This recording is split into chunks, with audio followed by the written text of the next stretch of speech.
telling you straight, it's my way or the highway. So anybody wants to walk, do it now.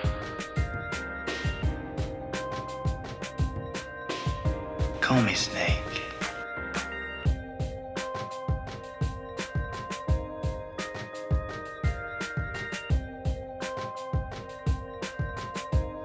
Would you classify that as a launch problem or a design problem?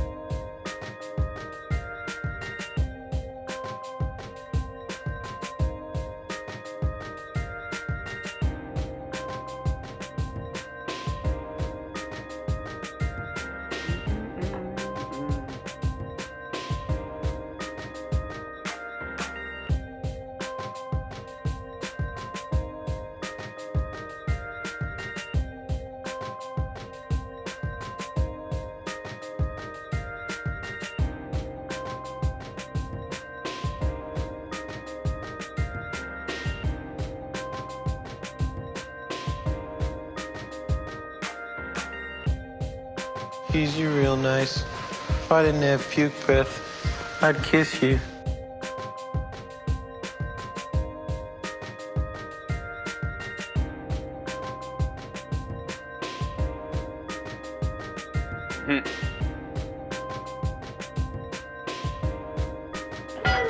Bring out Kitty! You are physically repulsive, intellectually retarded, vulgar, insensitive, selfish, stupid. You have no taste, a lousy sense of humor, and you smell. I was thinking of the immortal words of Socrates, who said, Did you have shade? I'm dead sexy. Why don't you just sit there and bleed a while before you taste some real pain? All I'm offering is the truth. Groovy. We've got entirely too many troublemakers here. Groovy. Beef jerky? No, son, thank you very much. No, it gives me the wind, something terrible. Oh. Sorry, I farted.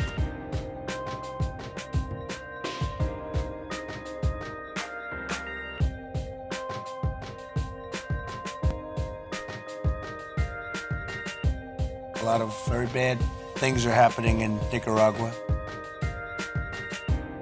It's not Irish.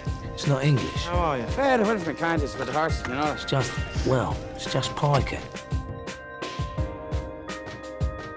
Groovy. To be moron. To be Morocco. An imbecile. Like the dumbest motherfucker that ever lived. Man, you are one pathetic loser. I am a half 9,000 complete. Well, it's a well-known fact, Sonny Jim, that there's a secret society of the 5 wealthiest people in the world known as the Pentaverates, who run everything in the world, including the newspapers, and meet tri-annually at a secret country mansion in Colorado known as the Meadows. So who's in this Pentaveret? The Queen, the Vatican, the Gettys, the Rothschilds, and Colonel Sanders before he went tits up. Hi. How are you, folks? I was on the fence about whether or not to try to do a late night stream, since we do the radio show, and that's usually my work for the day, and it means getting up early and all that stuff, and usually I have a very long day in the middle of it, and but the kid went to bed a little bit early, tired, tuckered out. So I was like, all right, there's some stuff we missed that we didn't get to cover because the normal radio show that we would normally do on a regular day. And hi, everybody. Wilford Brimley passed away. That's sad. Here's the thing. I love Wilford Brimley. Loved, I suppose. I still do. You know what? He passed, but my love for him did not. an adorable gentleman. Most people know him from Cocoon. That was the most, I think, famous work of his for a lot of people. It certainly was the one that garnered the most mainstream attention. But to me, he'll always be the CIA handler for Remo Williams and the weird old Creole uncle of Jean-Claude Van Damme in Hard Target. And those two roles alone make him adorable.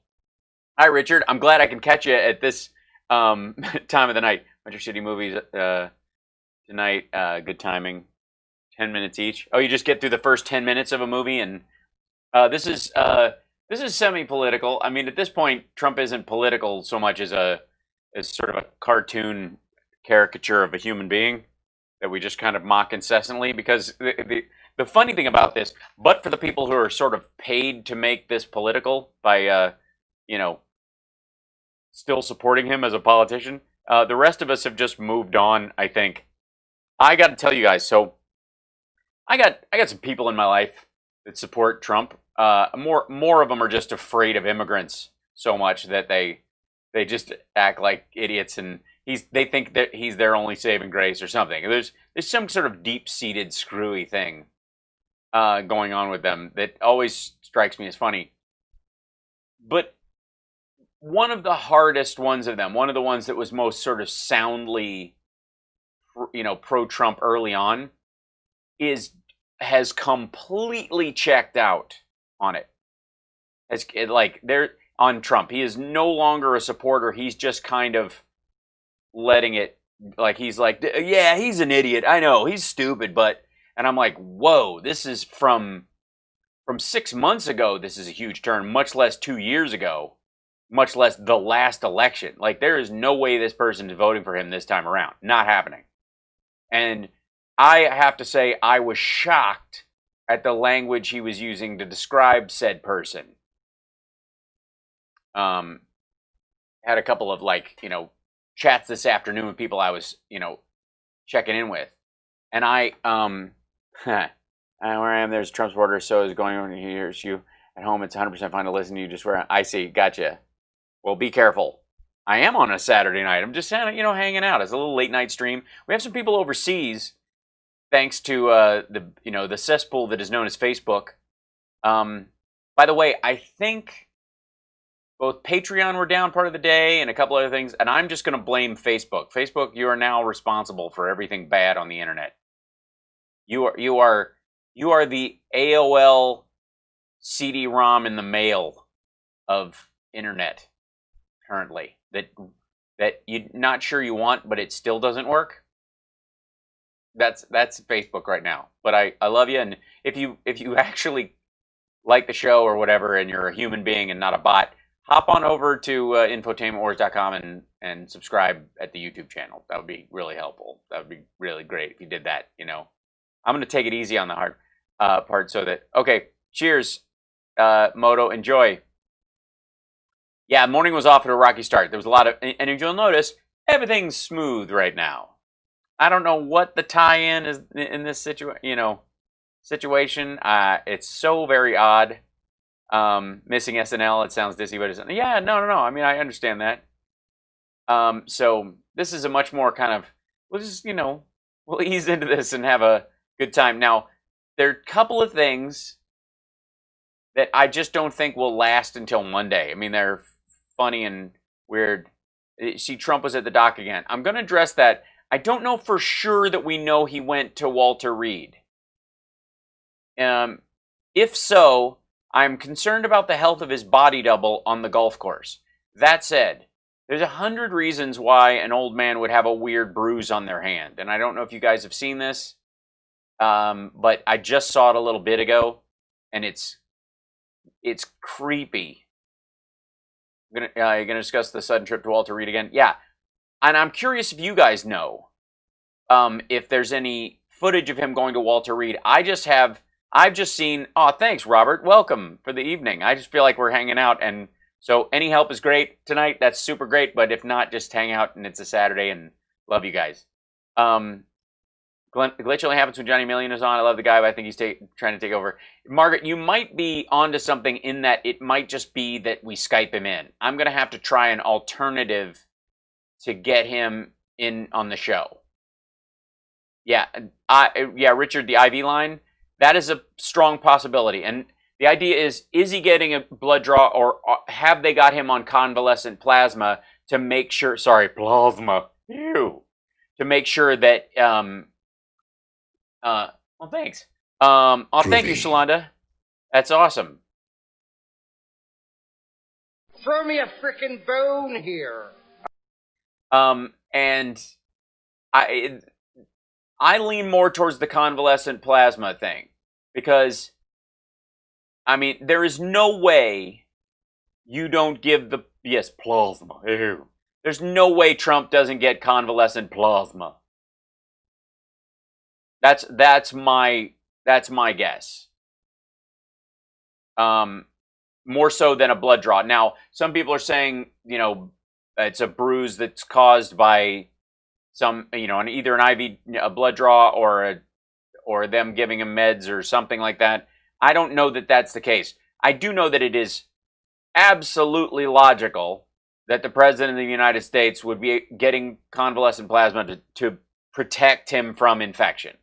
That's not weird at all. Especially after his,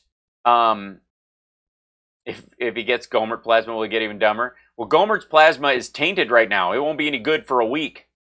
But Louis Gomert's daughter was on Twitter begging people to wear a mask. He's getting an IV bag of soup. Yeah, I have to, part of the reason why I'm on the computer is I was like back and forth about streaming, but I'm grabbing audio and I have to go back and search through the original video and grab the bag of soup line. Adrenochrome, right? I hear the Holleberry. I hear the adrenochrome thing, because that's what you get from like eating the, I don't know, spinal fluid of babies or some craziness. But isn't adrenochrome the stuff that they gave to Lindsay Wagner's double on the Bionic Woman that made her have bionic powers, which were oddly identical to a woman who had bionic specific powers? Like if you gave like if you had a magic serum that made somebody super, why would it make just their legs and their right arm and their ears better? You know what I mean? That always struck me as weird. No, it's not. Hydroxy's a pill. Remdesivir is an intravenous thing. If it's on the hand, it's known as a butterfly IV because it's a hard vein in the arm. My mother had to get them all the time, and it causes bruises. Yeah, that's. I think, Daniel. Well. Let's look at it, shall we? You guys want to see what I'm talking about? It's kind of nasty. This is the picture that everybody's talking about, and the bruise on his hand is under the newspapers. And there's I love that the first article he's reading, or, you know, that's written, he's not reading any of this. Why is he carrying a lump of his own newspapers? President of the United States, like, somebody isn't getting the newspapers for him as he's leaving? This is to cover his hand. First of all, everybody's talking about the bruising on his hand. Let me show you ugh, God, this is gross. Does it not blow up? I don't know how it works. Okay, it won't blow up on there. But like you can see down on his hand, the bruising on the top that everybody's talking about, that weird purple mark. It does look like an IV bruise. I completely agree. But there's also swelling on the wrist. Do you see that? At the bottom, like right at the edge of his wrist and stuff. That looks like the whole area is swollen, like they had a hard time finding a vein. This soup is for my family clip. Needed to pull by. Oh, sweet. Does that make sense? You guys see that, or is it just me? He finished his paper out and fell off his bike. And also he's got papers in there, and everybody's making a big deal that they've got leafed parts of it, and he's carrying it. That's not at all weird that he's carrying packets of paper with notes in them, because the White House, oddly enough, I think Kayleigh McEnany is the only person who organizes her shit in folders. That's a good point. The newspapers might just be for him to pee on if he's incontinent. But or he has a puppy. No. I don't know if it's, no, because his wrist isn't that big. See, it swells up from his wrist right at the bottom. See, right? Right? Well, let's see. See right there, like at the bottom of his wrist, like he's holding his hand like this, and the wrist is normal thickness, but there's like a big, it's a bump. It looks like a bruise. It looks like, yeah, it looks like they missed a couple of times and it's swollen, and it's the swelling and the bruise that they're trying to hide. Now, the weird part of that is, this is when he was golfing at his club in Florida. This is him when he got interviewed, and his hand in this one, his right hand is fine. So, and his vein is really big, and his, you can make out his hand right there. No bruise on it unless they put makeup on it, and it's just swollen, which is entirely possible. Because look how orange he looks in this one. And then look at this. This is his actual skin color, by the way. This is what Trump's skin actually looks like. Look at the red dots on his cheeks. Look at his neck and his ears, and like there's no blend issue. That's that's what he looks like. He's got a couple of zits, it seems like, even maybe from the makeup, maybe it's a reaction. But yeah, in all seriousness, like that's the color of his face. There's an iodine stain, that's possible. But I think that's a bruise from getting a vein and he had a hard time. The red dot on his cheek could be just a zit. He's got a couple of them. And and that's not that weird because he wears so much makeup and all that kind of stuff. But that's the color of his skin. Which in any normal universe, you'd just be like that color. And they would he's got pimples on his face. And it's largely because it's probably the makeup he wears. And, he keeps wanting to look like Churchill. Well, why aren't his kids orange too? Yes. Yeah, Jillian, I think that's what happens. I think they blew a vein. They were trying to get one and, it was all tapped out or something. The face is two different tones, but it might just because they wiped the makeup off. You know what I mean? When they clean him up? Because when you wipe off that, after a band show, like a regular one, not a Nerd Halen one, but my regular band shows where I wear a bunch of eyeliner and that kind of stuff, if you clean your face up, my eyes are slightly darkened by that for a day or so. He'll be tweeting all night if his works. My Twitter is not working right now. Oh, that's weird. Yeah, but that's a huge swell on his wrist. It's weird. And it looks like they missed the vein or were trying to find it. And it's, again, I don't know about the trip to Walter Reed story. I don't know where this picture is from. It's real, but the information about the trip isn't necessarily legit. He was down in Florida all day. I don't know why they would take him to Walter Reed. They could take him to see his medic, and they have a station set up. Hi, Nat. They have a station set up in wherever he's going to be in case he has a problem, and it's got every possible stuff that he would need. So I don't know that they don't have to take him to Walter Reed for that shit. It's weird that he says that. Yeah, and he's not wearing a mask. Because, and it may be because he's getting convalescent plasma. And that's what it is. What about the bruising in his prefrontal cortex? I haven't seen the bruising in there other than it's perforated. Has he been eating like lead paint chips like they told us not to do in those 70s commercials? Hey, Ginger, how are you? Look, it's after work. Crazy. Oh, I have a cat sneaking in here. Is it a kitten? Oh, hey, it's Murph. Hi, Murph. He's probably going to come around. Yeah, but his wrist swelling is gross. But that bruise right on his hand is what everybody's talking about on YouTube. On Twitter. And again, like the whole idea that he's got dementia and that kind of stuff, I don't know about that. But I do think it's completely reasonable that a president would be getting convalescent plasma, and they had trouble finding a vein and they dented him with it, and they caused a bruise because he's in horrible shape. Murph, where are you going? Hold on one second. Murph wants to not say hi. Murph, where are you going? Buddy. Okay, you going behind the shelf? Why are you going behind the shelf? I know. But come out. Yeah. Come on over. What are you doing? Hi. Why are you hung up? Okay. Are you just playing coy? Murphy. Hi, buddy. Yeah. Hi. Okay. All right. Fine. Go outside. See if I care. Don't leave your tail in the door. All right. I'm shutting it. There you go. You know, I don't need a cat to feel happy. I don't need a cat to feel happy on a late night. I don't need cat pets from you, Murphy. You can just come in here and just go away. He'll be back. Oh,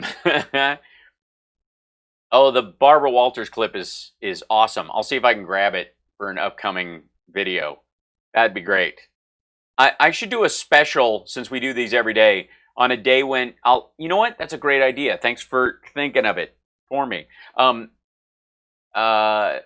kidding. I just got the idea, but we'll do this. This would be, yeah, we mentioned that Frankie is sad that Wilford is no longer with us. He was like 100 years old 100 years ago. He's one of those guys who's like always been old, I think, as long as I've been alive, and I love the dude. Yeah, Murph will be back for sure.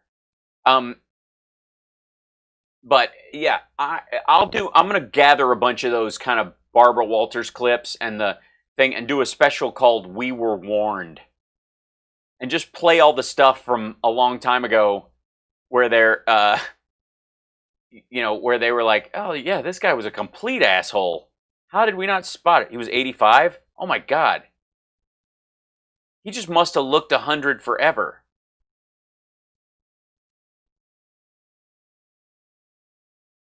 $2,500 people stopped worshiping cats as God. Someone forgot to tell the cat. But yeah, I mean, I think that would be a worthwhile stream as well. We were warned. Oh, thanks, Oliberry. So today, Trump had he got endorsed by the sheriffs of, like, I don't know, Broward County or something, or someplace like the Jacksonville Sheriff's Department, which I think he sought out the local sheriff's department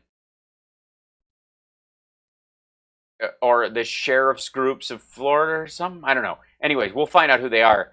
And again, I don't have a problem with cops around here. What they've been going through is just nuts. And I have not heard a single cop I've spoken to want anything but jail time for Chauvin and the like. And that there's a problem with not just training, but that who's allowed to be a cop is a huge deal. Oh, thanks for that, Bags of Soup. That'll help me find it, Kat. That's awesome.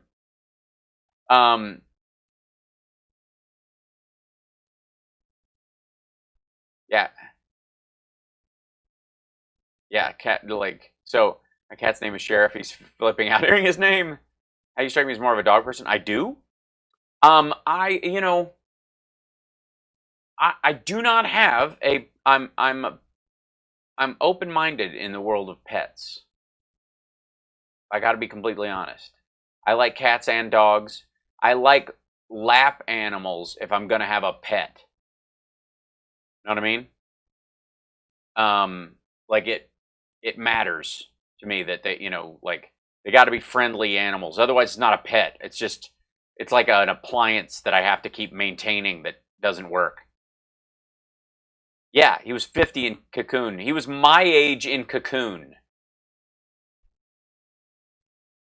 Think about that.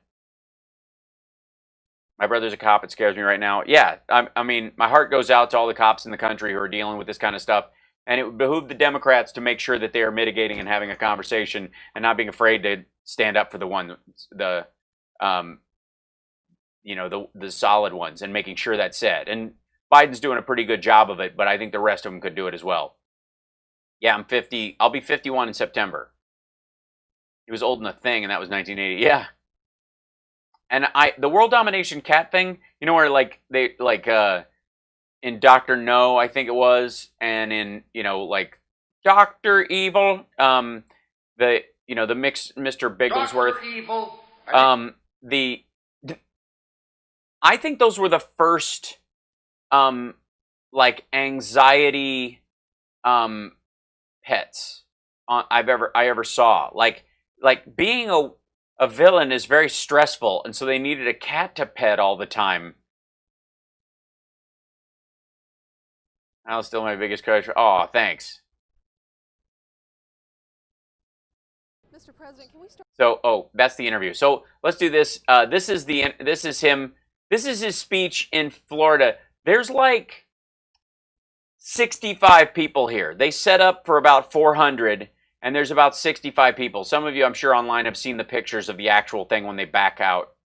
But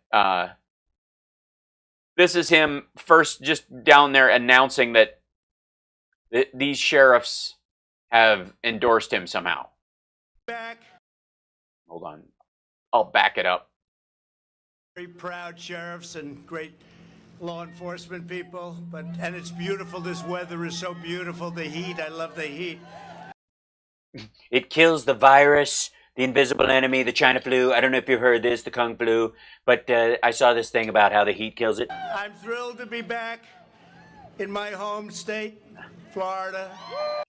Home state. Home state. He doesn't even have a house there. My home state, the place I'm registered to vote, when, from my golf course. Florida. Home state of Jeffrey Epstein and Ghislaine Maxwell. We used to hang out here all the time. Today I'm honored to receive the endorsement of dozens of incredible Florida sheriffs. And we just received, sheriffs will be happy to hear, we just received the endorsement of many, many police organizations. Wait, dozens of sheriffs? That makes it sound like oh my God, this sounds like he's trying to insinuate that the sheriff's departments are behind him, when it's really just a bunch of MAGA sheriffs like him. Over the United States. I can't imagine they're endorsing the other side. Yeah, a lot of them are, actually. Yeah, they trust him to kind of quell the uprisings and balance things out. And he said arsonists need to go to jail, vandals need to go to jail, anybody who assaults anybody needs to go to jail. He just doesn't think that, he thinks these folks should be able to do their own job and shouldn't need attack helicopters to do it and don't need military forces in the street doing the job for them. I'd say the way things are going, I would... Miranda who? That's a tough endorsement, wouldn't you think? This morning I was also deeply grateful to meet so many other great law enforcement. They came to the Oval Office, they came to the White House, and there's a big love affair between us and law enforcement. Not as much of, I don't know if anybody has called Kim Jong-un and asked if he's jealous right now.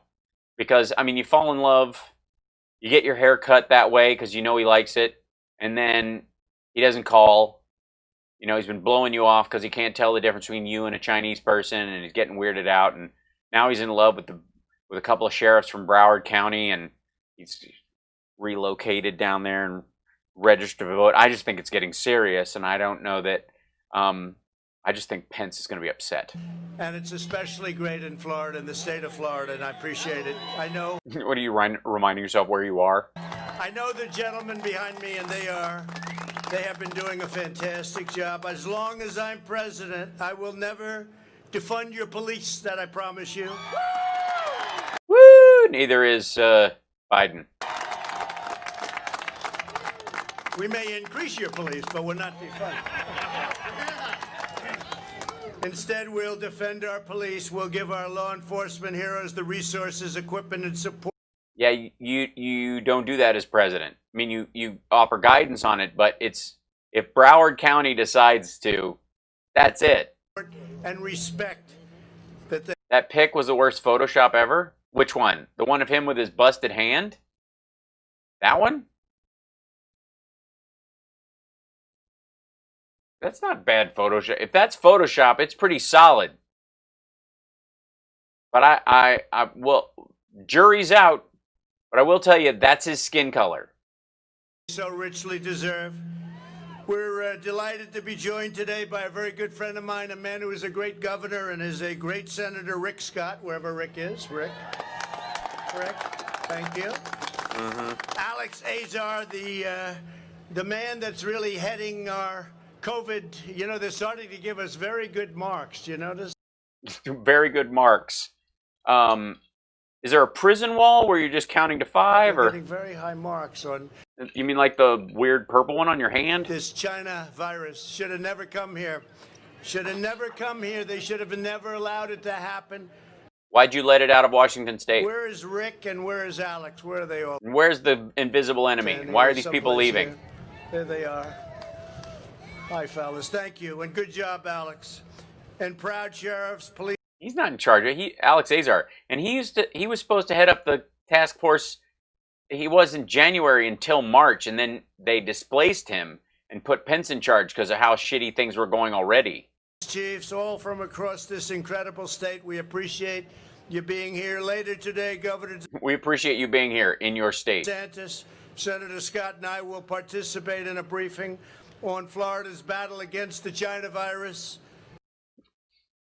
Excuse me, it's the Washington State virus. What's the name of the old folks' home that it broke out of? We should name it after that, since we're going to talk about where it escaped from and where it's going. My administration is also My administration got an A minus, really. closely monitoring the hurricane approaching the Florida coast. In fact, I got to get out of here. It's right behind me. I'm leaving. It's not far off, I will tell you. You know, it's not too. For good luck. Have a great evening. You screwed. I got a big plane. Bye. Have a great evening, fellas.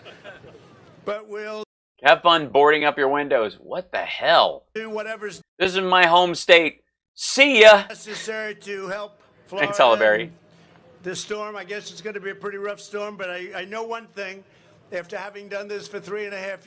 There's a dude right there in a shirt. Right, this guy right here. His shirt says "Powered by You've seen Moonshine." worse. You've seen some beauties. You've seen some beauties. And as soon as those storms came in, I signed those emergency declarations before Rick would even ask for it, or before Ron would even ask for it. Yeah, because it's a swing state. You need to win for election. How long did it take you on Puerto Rico? And they asked very quickly, both of them. They were on my phone annoying. You're like, oh my God. I've got complete confidence in your governor. He's doing a fantastic job. Oh yeah, super. His whole plan has been fantastic. Nailed it down. Fantastic job. As you know, oh, that's good. I'm going to tell him. And I'm going to tell him you applauded. I think he's watching. complete confidence in the strength and resilience of Thanks. this incredible state and the incredible people, my friends in this state. Thank you. I mean, Ghislaine, she's actually in jail in New York, I think, right now. But I'll tell you, you wish her well.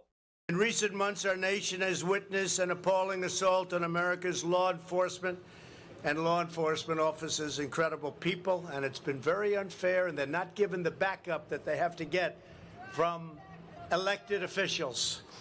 In many cases, I don't call it leadership. I don't think it's leadership. They just happen to be elected, but they're not leaders. Project much? Radical left agitators and anarchists in Portland have burned city streets and attacked law enforcement. Burn city streets? Has anybody tried to light asphalt lately? Burn city streets. Oh my God, look, the whole street is scorched. How can you tell? Well, it's all the asphalt's black. How did that, what? With bricks and cinder blocks and fireworks and explosives, and they say... Oh wait, I thought they were throwing bags of cans of soup. Because you can't throw a brick. Water. It's too heavy. Water, that's just water. Oh, really? Frozen water in frozen bottles that they throw. Yeah, those aren't voters, asshole. They don't vote either way. And food, you know, they bring food, canned soup. Oh, we're doing more. Please tell the bags of soup thing again. They say, you know, they're pros. They're pros. A lot of them are professionals, and they get a check, whatever. They have dental. They have to in case they get a pepper ball in the teeth and knock their veneers out. They're professional anarchists. Professional anarchists. I still don't know what that means. Other than, I mean, it's obviously a George Soros, Jewish globalist dog whistle thing, but professional anarchists. Fred Garvin, male prostitute. I don't know. Canned soup. You say, oh, that's nice. Isn't that nice? I wonder what kind of soup it is, but it's meant to throw. And when they get caught, they say, no, this is just soup for my family. Isn't that nice? but they use it to throw. You guys understand that? I don't think you see it down here too much, but they see it in Portland. If you saw it down here, they wouldn't be throwing it long. Yeah, we don't let them. There's too many old people down here going, "Ooh, soup." The soup. Yeah, Andy Warhol would be like a one of those guys who painted the war before there were photographers. Wouldn't be long. No, you guys would stop the soup in the midair. You'd be catching soup. People wouldn't be in Florida. Nobody throws soups. The old ladies would be going around going, that's a fine can of soup. That's right. We'd stop the soup. It wouldn't be long. They wouldn't be throwing. They wouldn't be throwing their soup. These guys. Wait, I have to clear that up because I go back and I grab these sound bites later and I got to get it clean sometimes. Woo! It wouldn't be long. They wouldn't be throwing soup at these guys. Oh, the soup. The attack of the soup. This is what the scourge, the scourge of soup. It's just like raining soup and bricks. In Jacksonville, Florida, a mannequin. Thanks, Maury. The G, I'm glad. Dressed in a police uniform was hung in effigy recently from a highway overpass. You saw that. Not going to happen. Meanwhile, Democrat It did happen. Politicians across the nation. What do you mean not going to happen? What about the 2A protesters and the anti-mask folks that hung the governor of Michigan in effigy? Have embraced a dangerous Notice you didn't mention that. campaign to defund, defame, and even abolish our police. We're not abolishing our police. I can No, we're not. Nobody's abolishing the police. tell you that. Just days ago, crazy Nancy Pelosi referred to federal law enforcement officers as stormtroopers. That's like stormtroopers. You know what the stormtroopers are, right? Yeah, tell us what the stormtroopers are, please.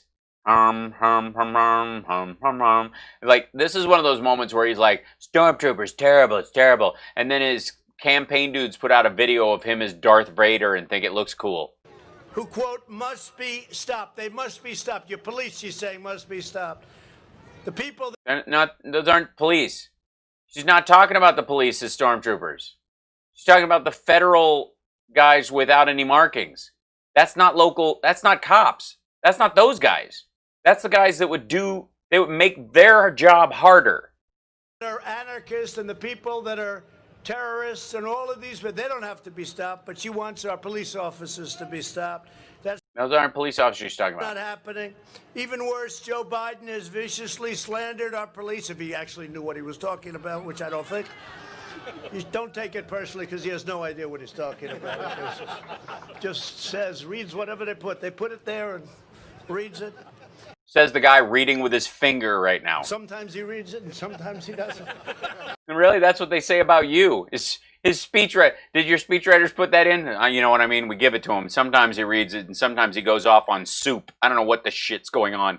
Pretty soon he won't be able to do that either. Uh-huh. Yeah, he'll get lost and go on a jag about bags of soup and everybody. And said that when the well-armed officers do their job, enforce the law, they become the enemy. Oh, I see. Perceived as the enemy. I see. They become the enemy when they enforce the law. That's not. No, when they come in lines wearing riot gear with tank-like vehicles, they're perceived as the enemy, and it needs to be healed. Like, listen to the whole conversation. I'm kidding. He doesn't have the attention span. When asked recently if he supports cutting police budgets. I don't know. We need to know what kind of soup he's talking about, because if it's chunky or espresso, it's got some heft to it or whatever. And if it's Tuscan bean, I'm going to be pissed. I can't find that anywhere. Did they discontinue Tuscan bean? I mean, honestly. Not a can. Like, I've got the lentil, and I'm good with masala. I mean, we're looking for, good source of vegetarian protein in rotation, you know what I mean, for your meatless Mondays, or to get some some fiber and some pectin and some iron in your diet. For Christ's sake. Like, I just picture dudes with ladles. Dude, what is that? You said bring soup to throw in cans. Oh, shit. I brought the boxes. You can't bring the boxes. The box soup doesn't land. It tumbles end over end. Yeah, what is this? What kind of soup is this? It's a New England clam chowder. I told you to bring the Manhattan. We have tons of Manhattan, and I bought it by mistake, and it sucks. I thought it was the white, and it's the red, and it's gross. We throw the Manhattan, keep the New England. How hard is that? I don't know. I live on the West Coast. I don't know shit about this. Dude, yeah. What's that? It's a grilled cheese sandwich. Why? We had tomato soup. I was like, this'll work. You can't throw a grilled cheese sandwich at somebody. Why? Well, because it's cut in triangles that'll boomerang and kill you. Look at Gary. I looked at them and said, yes, absolutely. But again, I don't think he knew exactly what the question meant. Too complicated. Oh, yeah? Okay. This is going to be good. In Biden's unity platform developed with socialist Bernie Sanders, crazy Bernie, you know Bernie? Everybody here Bernie? He's the only guy I've ever seen that loses, and he goes like there's nothing happened. I never saw a better loser than Bernie. They took the election away from him twice. If Pocahontas wouldn't have run, you know that, he would have won Super Tuesday. She stayed in Super Tuesday, left right after Super Tuesday. If she stayed and if she would have left the race just a few days before, the day before, Bernie would have gotten the thing, and then he gets out. She still would have been on the ballot, and a lot of people who were going to vote for her would have still voted for her to prove that she was the person they wanted. They weren't for him and her. There's overlap in some policies, but she had very strong distinctions that a lot of Sanders supporters hated about her. He's friends with everybody like nothing happened. I don't know. It's weird. Yeah, she does that, and I don't know, kind of petered out in their leadership, and Bernie had a 30% ceiling that everybody in a wider field looked really hard to overcome, and Biden managed to scoop up everybody else. Like there's a strategy or something. I don't know if he's got another run in him. Does he have another run? I don't think so. He's not looking too good, but he's a great loser. And I have to say, Bernie's people, we got, I think, 15% of our vote. Of the vote was Bernie people voting for us. You know why? Because they love Trump on trade. Because I stop and trade. Look at what we did with China. We took in tens of billions of dollars. And all it cost us was, we got $50 billion worth of agricultural shit, and all we had to do was get hit with a bioweapon that killed 158,000 people. That's the argument. The ink wasn't even dry. Oh, it's totally, doing stand-up for his tiny little crowd. And before the plague came in, we were doing so great. I'm just going to say for the record that every time I play Florida, even my Sunday shows, which is, your test out material, smaller crowd, earlier in the evening, tomorrow's a workday crowd, is a bigger crowd than this. And people pay to see me. It's a night out. They choose to go out with friends and the person they're in a relationship with, and they go out and it's not free, it's not super expensive, but it costs money. And I still have more people than this free event in the middle of a pandemic when no one is working, and this is the crowd he's drawing. Seriously. Better than any country has ever done. Hi, Megan. Beating China at every level. Except on COVID deaths, but yeah. They were in a year, 67 years ago. It's the worst they've ever done. 67 years, they were having the worst year, and we were having 67 years? They didn't even open up to the market until, what, 89? The best year we ever had, our economy, our jobs, whether it's African-American employment, Asian-American employment, women, Hispanic employment was the best ever in history. Hispanic employment. Who's Hispanic? Any Hispanics in the crowd? Yes. Raise your hand. Yep. And you've done great. And your home ownership and every aspect. Yeah, you're doing great. And then all I had to do was keep the pandemic response team in place and not dismantle the cops program. And I could have sailed into re-election because I was skating on Obama's economy but now I just had to piss in all the corners. You look at People without a diploma, high school. People with a diploma in high school. People went to college, finished college, didn't finish. They have more groups than you've ever heard. People who took summer programs but never went for their degree. People who worked a fast food job, and others who got... People who went to DeVry online and decided against it and took a year abroad. I'm doing so well. The legal group was doing the best they've ever done.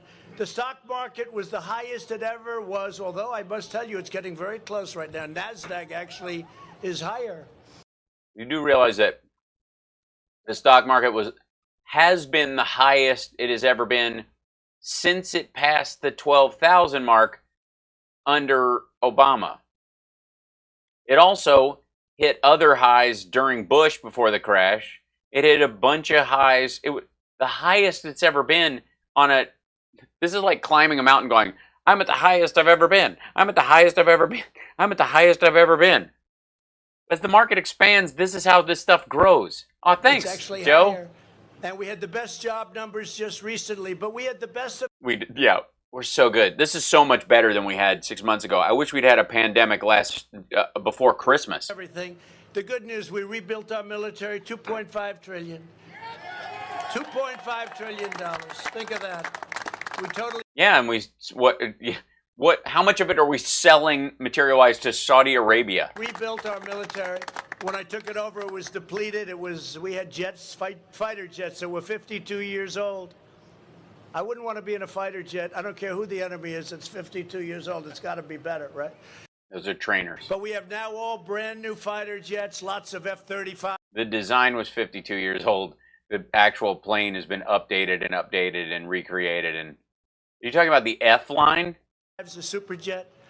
We have new super missiles. Duper. We got the super jet, the super duper missile, the super excellent. New rocket. We got mega bullets. It's new everything. New tanks.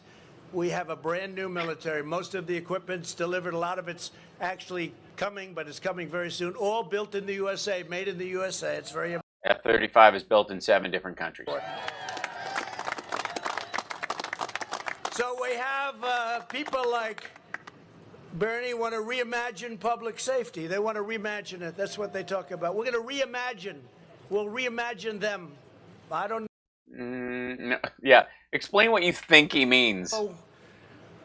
I don't know much about what they do. I can tell you one thing. I support them, and the reason I support them is there's nobody better in the world. They don't have to reimagine. They know exactly what they're doing. Every day they get up and they go to work. They know what they're doing.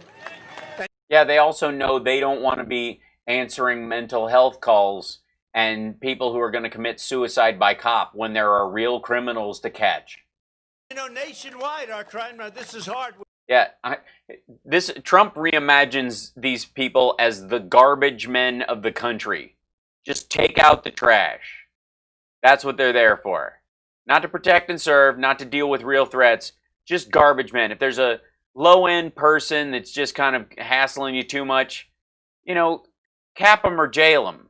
Chicago and all these places run by the radical left, which is... You mean the places with huge economies? What they're run by. But our numbers nationwide, you know, are the best they've ever been. We have very good crime numbers nationwide. That's pretty amazing when you add a couple of places like Portland and Seattle and Chicago. But that's the way it is. But you have people, radicals like representatives, Alexandria Ocasio-Cortez. That's a beauty. That's a real beauty. AOC, I call it AOC +3. Ilhan Omar, who doesn't love our country. Doesn't love our country. You're going to get me in trouble. I won't say what you said. Last time that happened, they said they made the exact same, don't worry, they made the exact same statement as you, and they criticized me for not getting angry at the people in the audience. You remember that? So we won't say it, but they... Oh, send her back. Is that what they yelled? They know what I mean. And Rashida Tlaib, that's another one. That's great. Tlaib. And they all mean to defund and disband police departments. That's what they want to do, defund and disband the police. Biden and Bernie's manifesto. So, you know, they read to a manifesto. I call it a manifesto. They don't call it a manifesto. It's not a manifesto. And the defund or abolish police isn't in there at all. it that. It is a manifesto, but it's sort of strange because, you know, we thought it would go right. That's further left than Bernie ever was. If you look, open borders, don't go after criminals, immediate education for illegal aliens, health care for illegal aliens when our own people. You mean DACA? Don't necessarily get it. It's crazy, but it's further left than Bernie ever was. And which is amazing. Who could have known? How upset must Sanders supporters be that they could have been Biden bros this whole time? it's a disaster. And ban fracking, forget about energy. Your energy costs here will go way up. 2 days ago, I was in Texas. I said, you know, Bernie wants to ban fracking and ban oil. They were like, a Vermont senator and? They said, oh, we didn't know that. I think we'll vote for Trump. Bernie's not running. Did he mean to say Biden? Or does he think he's running against Bernie Sanders? I think winning Texas and being against oil and gas is not good. Do you agree? Typically, they're also against guns. That's where Florida kicks in. They want to get rid of your Second Amendment. No, they don't. They want to get rid of your 60-round magazines. If something happens... And you know who's on the receiving end of those 60-round magazines and those modified machine guns and those anti-personnel weapons? The guys behind you. Here. When people aren't shooting children with them, they're shooting at cops. One of the unexpected things that can happen, but they would immediately go for the Second Amendment, and I'm protecting your Second Amendment, totally protecting it. Yeah, make sure that there's tons of junk guns on the street so that we can not know who's a legal carrier and who isn't. I want people to walk around open carry with M4s fully auto, and I can't even ask if it's legit to spec single shot or not. Yeah. Biden supports lethal sanctuary cities which release dangerous criminal aliens. No, they don't. Onto the streets. They protect. Which streets? If it's the streets of the sanctuary cities, then why isn't crime in the sanctuary cities higher than, like, Chicago and New York aren't sanctuary cities? You mean San Francisco? I mean, which ones are technically sanctuary cities, big cities at this point? Aliens, much more. Oh my God. Don't talk about aliens. You're just showing, like, they just released a bunch of UFO footage. So then people that aren't aliens, they protect criminals, and Biden opposes the death penalty, even for cop killers and child murderers. I see in Boston where you have the animal that killed so many. So you're against the death penalty, not because there aren't people who don't deserve to be killed, but because with a system, there are always flaws, and there's a chance you will kill an innocent person. And it is not worth it to murder cop killers and child killers if you're going to also, in the process, accidentally murder someone who did nothing wrong.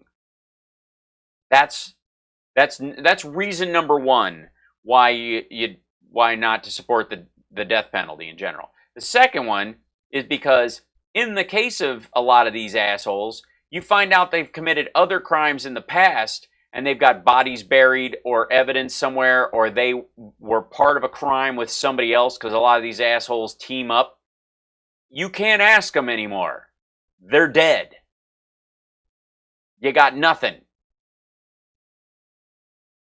People during the Boston Marathon, they just sent his conviction for the death penalty back to the lower court, so they'll argue about that for a long time. It's ridiculous. Think of... Yeah, it's not about him. We don't kill him not because he doesn't deserve to die, but so that we don't accidentally kill someone who doesn't. Because we're a civilized society. P.S. I don't want to hear any bullshit about ISIS beheadings, because that's capital punishment, just for the record.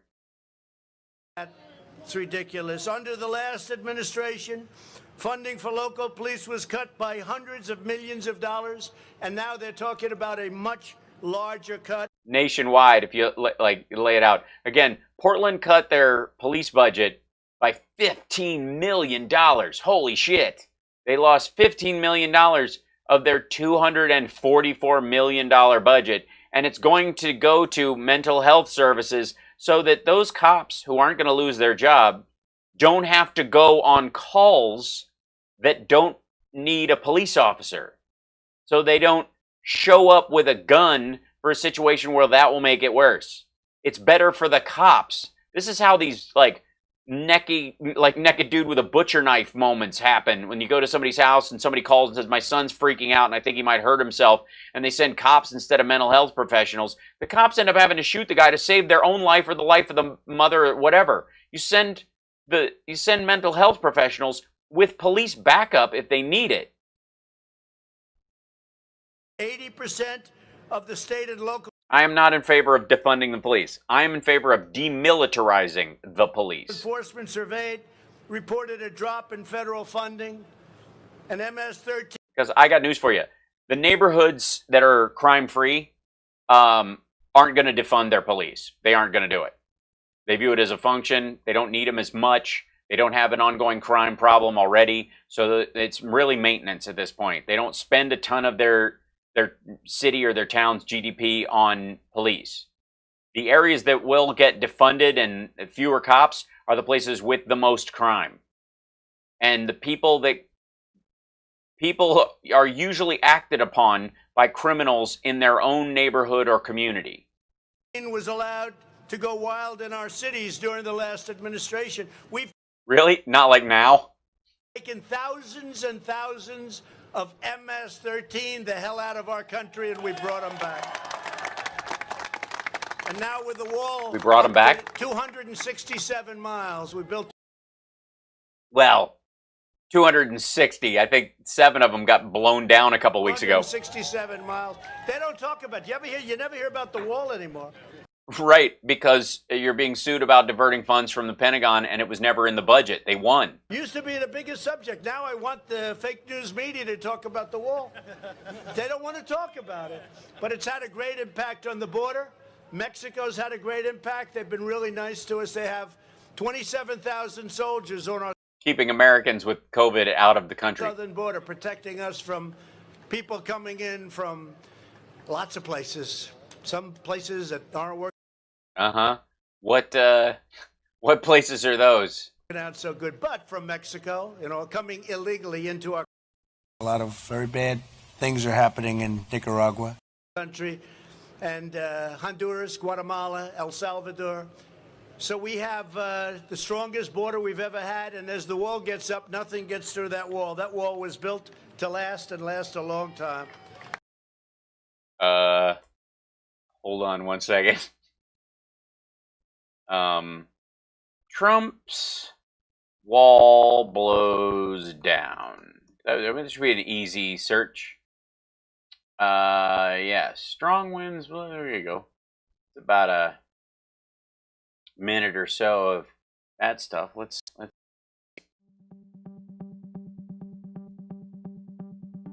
Section of the new wall that was recently installed in the U.S.-Mexico border collapsed Wednesday due to strong winds. Wind. Metal barriers fell on trees on the Mexican side of the border near Mexicali and Calexico, California. Caracas. We'll just pull it back up. Authorities said the concrete foundations had not cured enough, resulting in the wall to be unable to withstand the windy conditions. A bunch of people, no one was injured during the event, but a bunch of people were stuck in traffic. These 9-meter barriers are part of the new wall project promised by U.S. President Donald Trump. Looking good.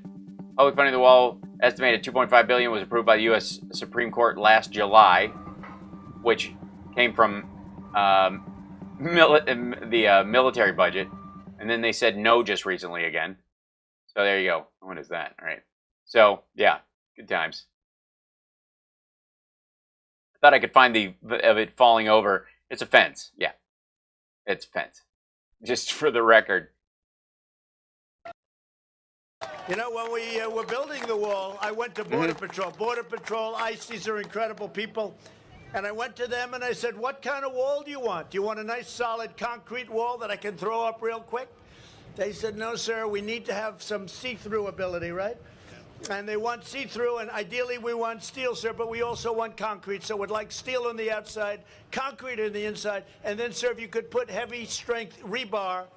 I said, well, this is getting to be a little bit much. What? Are we finally getting a conversation in the middle of this? This shit got blown over by wind, and it's a slat fence. But we gave them everything they want, and the plate on top, that's an anti-climb plate for those. Yeah, you've installed retroactively. Interested. That makes it very tough to climb. Thank you, So Holliberry. I don't like the plate on top. They say, sir, that's for anti-climb. Makes it much tougher to climb. I figured I could save a few bucks. We didn't save the money, but they say, sir, that's for Wait a minute. It's another Sir story, but Jesus Christ, is this ridiculous? On the outside, concrete on the inside, and then thanks, Kelly. You could put heavy strength rebar. I said, well, this is getting to be a little bit much. But we gave them everything they want, and the plate on top, that's an anti-climb plate for those that are interested. I'm very interested. How does it, so an anti-climb plate. Is that how it's written on the napkin? And at the top, this thing I call, because it's anti-climb, I call it the anti-climb plate. Thanks, Holliberry. Sprayed the whole fence down with Pam. That was what it did. Yeah. Every day somebody goes out and butters it. I don't like the plate on top. They say, sir, that's for anti-climb. Makes it much tougher to climb. I don't like the plate on top. You complained about it?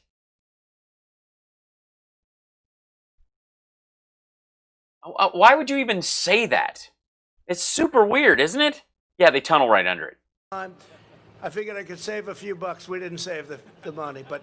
What? Did somebody tell him budget? He's like, what's that ugly thing across the top? Well, it's to keep people from climbing over it. How much does that cost? Really? Am I supposed to believe this was actually a conversation? We got it for the right price. So we're at over almost 270 miles. By the end of this year, it'll be just about finished, maybe early next year, just about. And we actually are doing more wall than we stated we were going to do. We're going to be over 500 miles. That's a lot of wall. Right. A lot of wall. And it's having a tremendous impact. Wherever the wall is built, people aren't coming through. You can't get through. No? No, you're right. You can't get through. You just go under or over. So technically, it's kind of like Alan Dershowitz's defense that he said today. You know, his impeachment lawyer who was at Jeffrey Epstein's island, and Ghislaine Maxwell said she sent underage girls, aka children, to have sex with him. And he said, I've only had sex with one woman in the last 35 years. Which in legalese, technically the follow-up question is, have you had sex with anyone who is not old enough to be considered a woman? See, the lawyer, he knows the difference. You normal people speaking, that might answer it all because you would speak in the vernacular of humans. But he didn't say one person. He said one woman. Yeah. Same thing with, yeah. Nobody's coming through this. They're just going over it or under it. Or around it. So the victim... Yeah, and also, good point, Baba Vinde. Nobody wants to come in. It's like, the numbers are way down because of the wall. Right, yeah, it's because we have more cases than Mexico. Of the radical anti-police policies are millions of innocent Americans of every race, color, and background, including countless amazing Hispanic Americans who follow our laws, love our country, uplift our communities, and want safety for themselves and for the families. And I'll tell you what, the Hispanic Americans understand the border better than anybody, even me. I think I've become an expert. But they understand, and they want great people coming into the country. And they don't want people taking their jobs, and they don't want people taking their houses and taking their prosperity. But we've had a tremendous relationship. In fact, I was given, by the way... Yeah, like, is he talking about, like, Hispanic immigrants who want to, like, pull the ladder up behind them? Or is he talking about Spanish immigrants or, yeah. Cubans. Do we have any Cubans here? Oh my God. I was given last time the Bay of Pigs Award. Bay of Pigs. Yeah, that was for your actions at a buffet. It's not a compliment. Award. They gave me the Bay of Pigs Award, so that was a big thing. We do great with Venezuelans. We're taking care of Venezuela, and we're taking care of Cuba. Joe. How are those related? A lot of very bad things are happening in Nicaragua. Biden and the radical left's outrageous campaign against law enforcement is the major reason violent crime is surging in Democrat-run cities. Is it really? All across the nation. Where you have a Democrat Couldn't be 50 million jobless people. run city, you have a city with problems. If Joe Biden is elected president, the chaos and bloodshed will spread to every community in our land. Oh, it's going to be overwhelming. Can you imagine if there were riots in the street? I can't even imagine that. In a bunch of cities at once? I can't. Can you picture it? I can't even picture it. Person, woman, man, camera, TV. You'll have a Portland everywhere. Look at Oh, no. Not a Portland everywhere. No one needs that much granola. Portland. It's like from 100 years ago. It's like 100 years ago. I will tell you, Homeland Security's. Oh, you mean during the Spanish flu?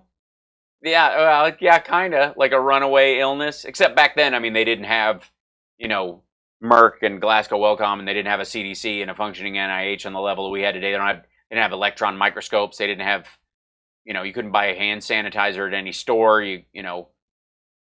Oh, you mean it's like because old timey? Incredible number of days ago, we sent them to protect the courthouse. Oh, thanks for subscribing. You can believe this. We actually sent them in, and they've done a great job. They protect. Yeah, the building looks terrific. These rallies or these riots, terrorists, anarchists, they've been going on now for 64 days. So 7 days ago, we sent them in. They protected the courthouse. And then the things were ratcheting down. It started to go up. We left, and things are going down again. Now we gave them a very short period of time, like days. They actually started yesterday to clean up their city and get rid of this, let's say these people, because I almost used a bad term, and I would have been in trouble with all of those people up there, right? That's the news. See, there they are. A couple of good ones, mostly bad ones. But we would have been in big trouble. But we cleaned it up, and they emptied out the park last. What term do you think he was going to be using? I think he just skipped a word and couldn't think of one, and is acting like there was something really bad. You know, they're supposed to invite us in, but we invited ourselves. But if they don't clean it up, we'll be sending in brooms, mops, that stuff that takes spray paint off of buildings. We'll be sending in people, and we'll take care of it in about 2 hours. It'll go very quickly. Are they going to come in from like other parts of Oregon, or are they going to? Okay. They know that. Oh, he's going to say thugs. Is that what you think? Okay. They know that. But I want to thank Homeland Security because they protected the court. No, the problem with Portland isn't even, you know, and he wasn't going to say black people, because the problem with Portland isn't black people. Like the BLM and BLM sympathetic protesters are all basically during the day or the late afternoon. These are all lonely incel white kids who are doing all this crap. They're assholes. They like none of them have a political ideology that makes any sense. None of them can make ramen without like ending up with sugar in their car's tank. By the time they got there, the graffiti was all over the place, but they were looking to blow it up and tear it down. Well, which is it? You're blowing it up, you're tearing it down. I mean, pick one. Joe Biden's America, you and your family will never be safe, right? No, never be safe. In Joe Biden's America, it'll just be... Can you imagine if, like, there were riots in, like, 6 major cities or something like that and a pandemic rolling across? If Joe Biden gets elected, that's your future. And criminals will be totally protected. Law will be totally protected. That's... Yeah. That's the Biden law play. This is the guy, by the way, who was going to... I mean, basically, they're just substituting Biden's name for Bernie's name at this point. That's why he made that mistake earlier. Dude thinks he's running against Bernie. He's just swapping the name out. Because they were originally, if the plan was before this pandemic hit and before George Floyd, they were going to run, if Biden got against him, to the left of him, using the crime bill as a wedge to drive Democratic voters away. That was it. That was the plan. I pray for a boring world under Biden. Exactly. Like, I love Joe Biden. He's a good soul. And he knows what he knows, and he knows how to use it. And when he doesn't know something, he knows who to ask and who to defer to. And he can bring people together who disagree. That's one of the reasons why the hyper-progressives, the faux-gressives, don't like him. But this whole thing is that Trump's entire election plan against Biden is now, we're running to the left. He's running to the left of Bernie. It's just because they only had one plan. They thought Sanders was going to win. They were puffing him up. They were donating to the campaign. They were trying to get his numbers up. They were doing everything they could. And it didn't work. So they're just keeping the same plan. And the whole Biden's America, you'll call 911 and nobody will be there to answer and you'll get a machine. All those ads, they just pulled all those ads and they're reshuffling because they're not working. Nobody's buying it. It was moving the needle in the wrong direction. They're having to recreate all their ads against Biden. And he's still doing the live version of those ads. Citizens will be totally disarmed. Yeah, Clinton was supposed to take your guns. Obama was going to take your guns. Hillary was going to take your guns. People still got guns. My dad's got all his guns. My cousin's got all his guns. American families will be at the mercy of the violent left-wing mob that you've been watching on television. Yeah, that's it. Like, totally. Biden's gonna really, because he needs the anarchist. Well, I almost said Antichrist. That's his group. He needs the anarchist vote to save the midterms next time. What? There will be no safety, no security, no peace, no justice, no one to protect you, and you mean like now? What are you talking about? No one to defend the American way of life. People like what the shit do you think I'm doing every day? Standing behind me will not be considered prime time. With me, they are considered prime time. They're the What? Is this more the central casting kind of thing? We have. They're the best we have. I mean it. Under my administration, we take a different approach. As president, I will always stand with the incredible men and women of law enforcement.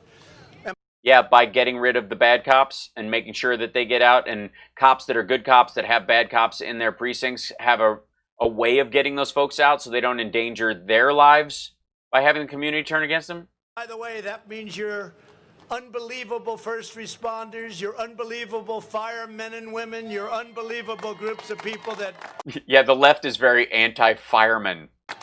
Work the ambulances and the doctors and the nurses that are so brave. Who works the doctors? I mean, honestly, like... Moon River. Whew. Thank you, Doc. You ever serve time? We're with all of them. Upon taking office, I ended the last administration's 8-year crusade to cripple our sheriffs, our police officers, and law enforcement heroes all over our country. They're a crusade to cripple. Obama had more deportations than any president up to that point, even more than Trump has. I made available I mean, honestly, crime is up. Crime is up since Trump is president. Crime is up. Crime is up. Not because cops can't do anything about it, because there's more crime. And I'm not just talking about his administration. $160 million Thank you, Halle Berry. worth of surplus military equipment to protect police in the line of duty. Did all of you get some of that? Did you get some of the surplus military stuff? Thanks. Did you get it? Pretty much, right? Pretty much, right? Because they weren't doing it. They didn't want to do it because they said it made the police look too strong. No. It made them look like the enemy. It made them look like soldiers. And we don't have soldiers, police. I mean, I'm digging this dude's cowboy hat. I'm all for cops wearing these kind of outfits. Green's a nice color in case they need sort of cover in the Everglades when they're dealing with Florida man. That makes total sense. But there's a distinction between a police uniform and a military uniform for a reason. I said, what's that all about? And a lot of it is defensive equipment, right? It's the trucks and the heavy armor and things to defend yourselves. Yeah, but what does that have to do with you're not giving them police cruisers that are bulletproof? Quick, we need a defensive weapon. Pull up a giant up-armored Humvee and park it in front of us. And it was sitting in warehouses all over the United States drawing. When they could have been on our streets, making it look like Yemen. Just right, or Fallujah, right. Some of it was brand new, but it would just get older and older.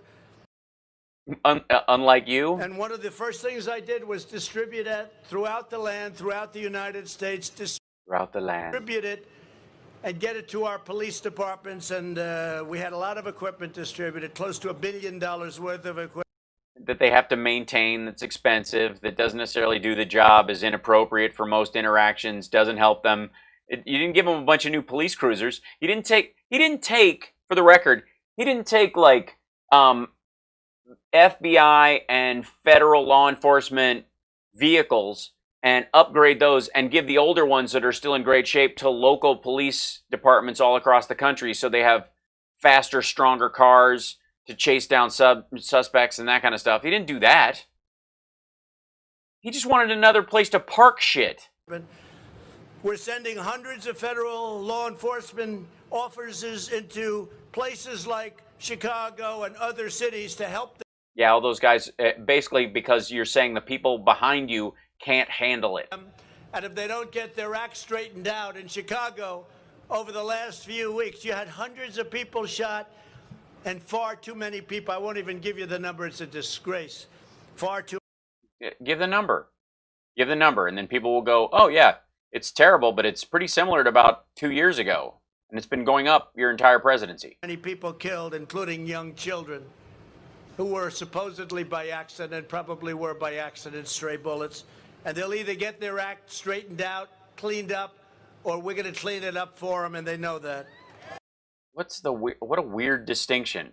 It was probably by accident. They said they were by accident. Are you now working for the defense of the dude who shot the kid through the wall, the 4-year-old who was shot through the neck? Are you on his defense team now? I pledge to every law enforcement He's going to pledge. Officer here and anywhere in this land that if I'm reelected, I will fight for our police every single day. I do anyway. I fight like hell for our police. And sometimes I'll see it on the other side. I'll see it with the Democrats. They always want to cut back from the police. And, you know, you're talking about peanuts. You're talking about small amounts of money relative. Yeah, relative to like the federal budget. I mean, the money for the pandemic response team is next to nothing.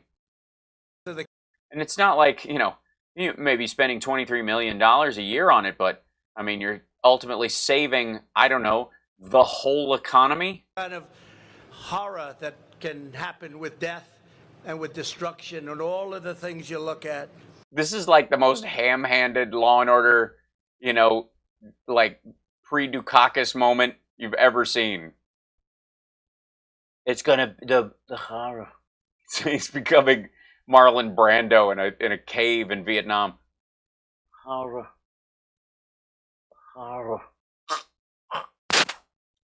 swallowed a bug. These people are great, and they do a phenomenal job. They're what a good hard sell. Brave, they're strong, and frankly, I know they're well paid. They're not well paid enough as far as I'm concerned. And I'll work with the Republicans. That was very frank. It was nice that he said that frankly. Frankly, I know they're well paid, but I don't think they're paid well enough. That's me being frank about this. Congress, where we have great support for law enforcement to confront the far left local. They're all sighing like, oh, we were just going to stand out here and he was going to, okay. Prosecutors in Democratic-run cities who are refusing to prosecute crimes, even murder. Huh? And when they do, they let people out almost instantly. It's incredible. Refusing to prosecute murder. I'm going to go out on a limb and say they're refusing to prosecute people who were either charged with murder, but there was insufficient evidence. I don't think they're pro-murder now. You wouldn't even believe it could be happening. Yeah, I don't believe it.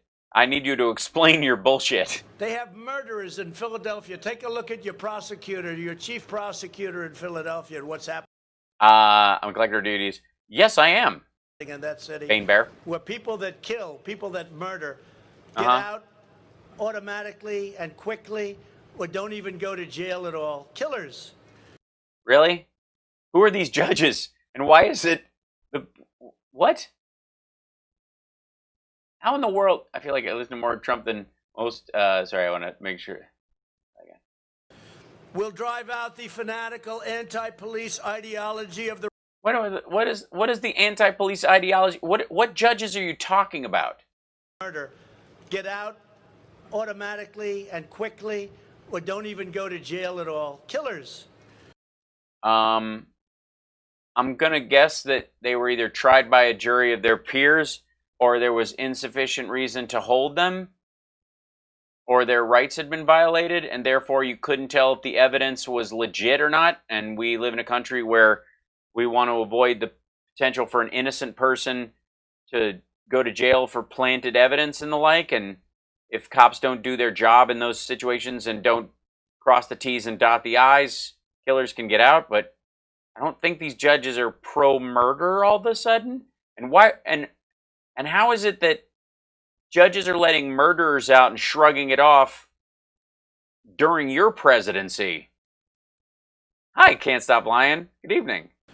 We'll drive out the fanatical anti-police ideology of the radical socialist Marxist. Dude's sweating like Christ. How long are we going to have to be out here? Anarchists and agitators. They're starting to shift feet. These guys have flat feet, man. These are working cops. Why are you making them stand in the sun behind you? This is their punishment for endorsing you.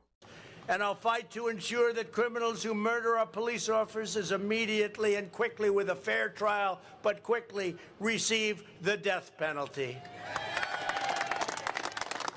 After all their appeals are used up, and that's up to the state of Florida. But on a federal level, that's a different guy. Together we will keep American families safe. We'll make every American community secure. And yeah, I mean, I don't know why it hasn't happened. It could happen so quickly. We could make every community secure. Full surveillance, cops on every street corner with full, trying to think of all because she's the most electable on the ticket. We will make America great again. You've heard that before. That's what. Dude, don't step on your tagline. This is so weak. Oh my God. He always does the, and you're fired. And that's what I always say. Do you not know? I mean, the dude's a game show host. He's got to know how dialogue works, at least. Yeah. And he just said we weren't safe. Yeah, we're not safe now. Like, crime is up under you. Cops are getting killed under you. You're the president currently. And we were there until the virus came upon us, and we'll soon be there again. We'll soon be there again. No one in this crowd is wearing a mask. None of the cops are wearing a mask. There's a dude back behind the truck that's wearing a mask, but the Marines on either side aren't wearing a mask. Thanks, Kelly. And absolutely. China, we have not forgotten. We have not forgotten. We will never forget China. It's a pretty big country. It's hard to go. What was that country that used to make all our shit? I'd like now to ask Brevard County Sheriff Wayne. Broward County? Brevard County? Please tell me there's a Brevard County. Brevard County. Guys, FleshNet, is there a Brevard County? Sheriff there Wayne is? Ivey Okay. to say a few words, followed by Pasco. Thanks. Because I don't trust his reading. Okay. County Sheriff Chris Snocko, who's two fantastic people. Maybe you'll say a couple. Chris Snocko is two fantastic people. Words, okay. please, Sheriff. Sir. Thank you, sir. There's social distancing, but no one's wearing a mask. And this guy's going to get skin cancer, and he's using his Trump-Pence for its anti-cancer benefits. Thanks, Cover Me 2011. Mr. President, thank you for standing with us today. By the way, I got no problem with cops, especially good ones. The bad ones need to be broomed. They don't deserve what they've been going through because of the Chauvins of the world. So this dude can say whatever he wants and give them a helping hand. And I might disagree with their political leanings, but that's no excuse. They go through a lot of crazy stuff. So, Chris and Wayne, thank you very much. It's incredible. These people, I shouldn't say this, but I will. I wanted to come down the stairs of that beautiful plane. I want to shake their hands, then I want to hug them and kiss them, but I won't be able to do that for about maybe 90 days or so.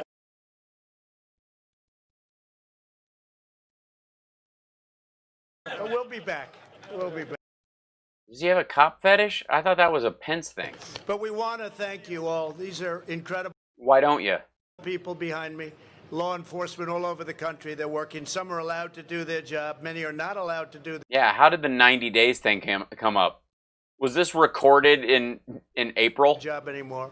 And those are the places with trouble. But we're turning that around. We're turning it around very, very strongly. Sure. I will Super always quick. be with these great people.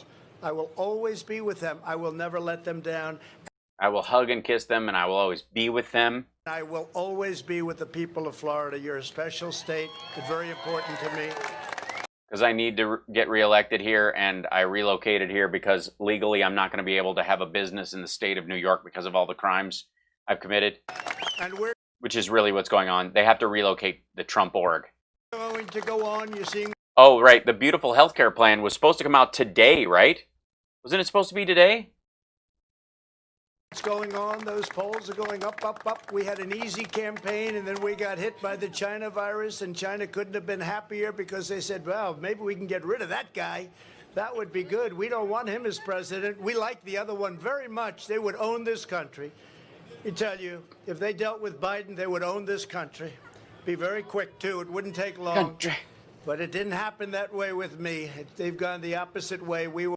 Yeah, we got $50 billion worth of rice and beans and soy sold, and all we had to do was get the China virus and 150. It only cost us 150,000 dead Americans and 50 million jobs. It's a deal if you think about it. Going one way. Yeah, this is just ridiculous. Oh God. And they were not doing well. No, they weren't. No. I just want to thank everybody. Wait, if we were doing great and they were doing better than us, how are they not doing well? Here. All right.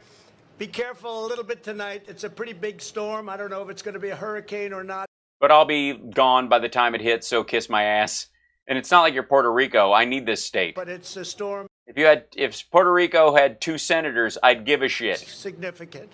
And you know how to handle those storms and hurricanes better than anybody probably in the world, so I'm not overly worried. But we'll be here for you. The declaration. I'm not overly worried. Ready to be signed already before you even get hit. And I just want to thank again Florida, and I want to thank. By the way, I think since it might even go back as far as Johnson, at least Carter, they have pre-drafted emergency declarations for every state based on the expected weather problems that they have. We have flooding regions, we have tornado regions, we have hurricane regions. And the hurricane states all have emergency declarations already drafted up in case the president's in flight or in the middle of something else and it has to be done so that they can, because they have to procure stuff. Law. Like he friggin' invented it. Enforcement. Incredible people. Thank you. Now hug and kiss him. Really? YMCA. We're doing YMCA? Okay, so this is early in the morning, so he's just had his Adderall and his benzo cocktail snort or whatever that is. And then the day fades as he goes on.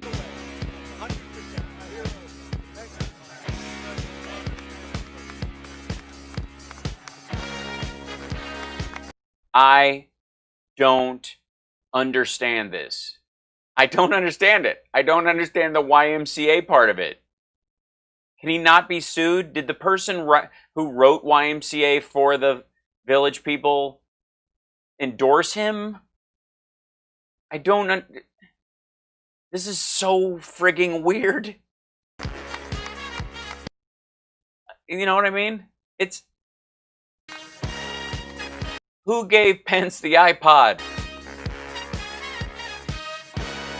I wish I could hug and kiss these guys. Oh my God.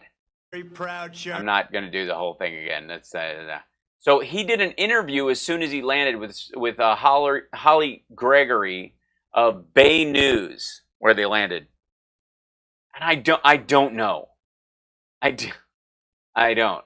Yeah, no, if Putin was there, he'd have his head down and he'd be belly up like a dog, you know, at a park that knows the other dog's bigger. The Village People can't possibly support him. I don't understand it. I need to know why they chose that one. South Atlantic coast of Florida is a little like New York. Yeah, especially in terms of cases, Richard. And a ton of people left New York when they were worried about this, and that's partly why they had the spike that they did down there. That and all the assholes who don't have... it's a Studio 54 fever dream. He has fond memories of dancing to it with Jeffrey Epstein. Is that what it is? Yeah, they're only doing this, Bane Bear, to make me go. It's just I'm going along smoothly. I got wit, I've got wisdom, I've got facts on my side. I'm ready for pretty much anything that comes out. And then they throw YMCA in there, and it's just like a record scratch. I don't, I'm sitting there going, hey, I don't know how this is going to go, and then, wait, what was how did? Great. Oh, by the way, and this, okay, so. He did this interview with Holly Gregory of the Bay News 9 in Florida, just coming off the plane, either before or just after this gathering. I think before. But I watched a minute of it before I stopped it, and I was like, okay, I'll add this just so we see what he's saying. But she seems to be asking legit, normal questions. So, talking about this federal. Well, I turn the volume up because there's a little quiet. Unemployment benefit extension. Our economy, tourism based, has just been decimated by the virus, and that's a lifeline for so many folks. Mm-hmm. Is it going to get extended? Well, I think so. The Democrats have to do it. We've been very generous, overly, and I want. We've been very generous. They asked for half of what the Democrats gave them on the CARES Act, and they asked for $2 billion for the pandemic itself, for literally to set up vaccines and all that kind of stuff. And the Democrats gave them $8 billion. Remember that signing party? And they're going to give me. I asked for 2 and they gave me 8, but I'll take it. Usually you have to ask for more. But the Democrats are the ones holding back. Take care of the people, not only Florida, but the whole country. By people, I mean anybody with most of their holdings in the Caymans. And we had record job numbers last month and the month. Yeah, 50 million people unemployed. After that, so we're headed in the right direction. And no, we're not. This is the goofiest thing. Democrats view this as a political thing. They view it. No, they don't. You're projecting again. You just want to use the leverage of people in pain to only pass 2 things because you can't get your payroll tax cut, so you don't want to have to sign. The Republicans are worried that he won't sign a new stimulus package because the payroll tax cut isn't in there because he wanted it and he's not going to get it. And not just because Democrats don't want it, but because Republicans are against it too. So what they want is, let's just extend 2 parts of it, then we won't have to pass a whole bill, and he'll have to face the fact that he failed. Are you in besides lab rats? Depends on your age. Queer as Folk, Talk Soup, I love the 80s, Spider-Man 2, Dude, Where's My Car? Multiple plays in Bleacher Bums, other movies. I just did, the last thing before we shut down besides stand-up was... Grey's Anatomy was probably the... November 3rd, and we don't do it that way. We're doing the right thing, so we... No.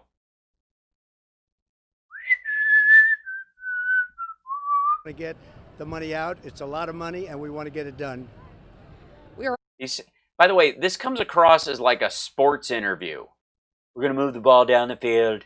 We got a good defense, but I think the offense, they really have they're on their game, and we got to face it. On our 4th day of record deaths here in this state, we have just... Yeah, see, she's asking serious questions. Thanks, Bane. I'm glad to just be in there. Hit so hard, people are hurting. they want to go about their lives. Kids want to get back into school. What is it going to take? What should Floridians be doing to get a handle on this? This is a good question. What should Floridians? They're at the highest number of deaths so far, and it's going up. What should Floridians do?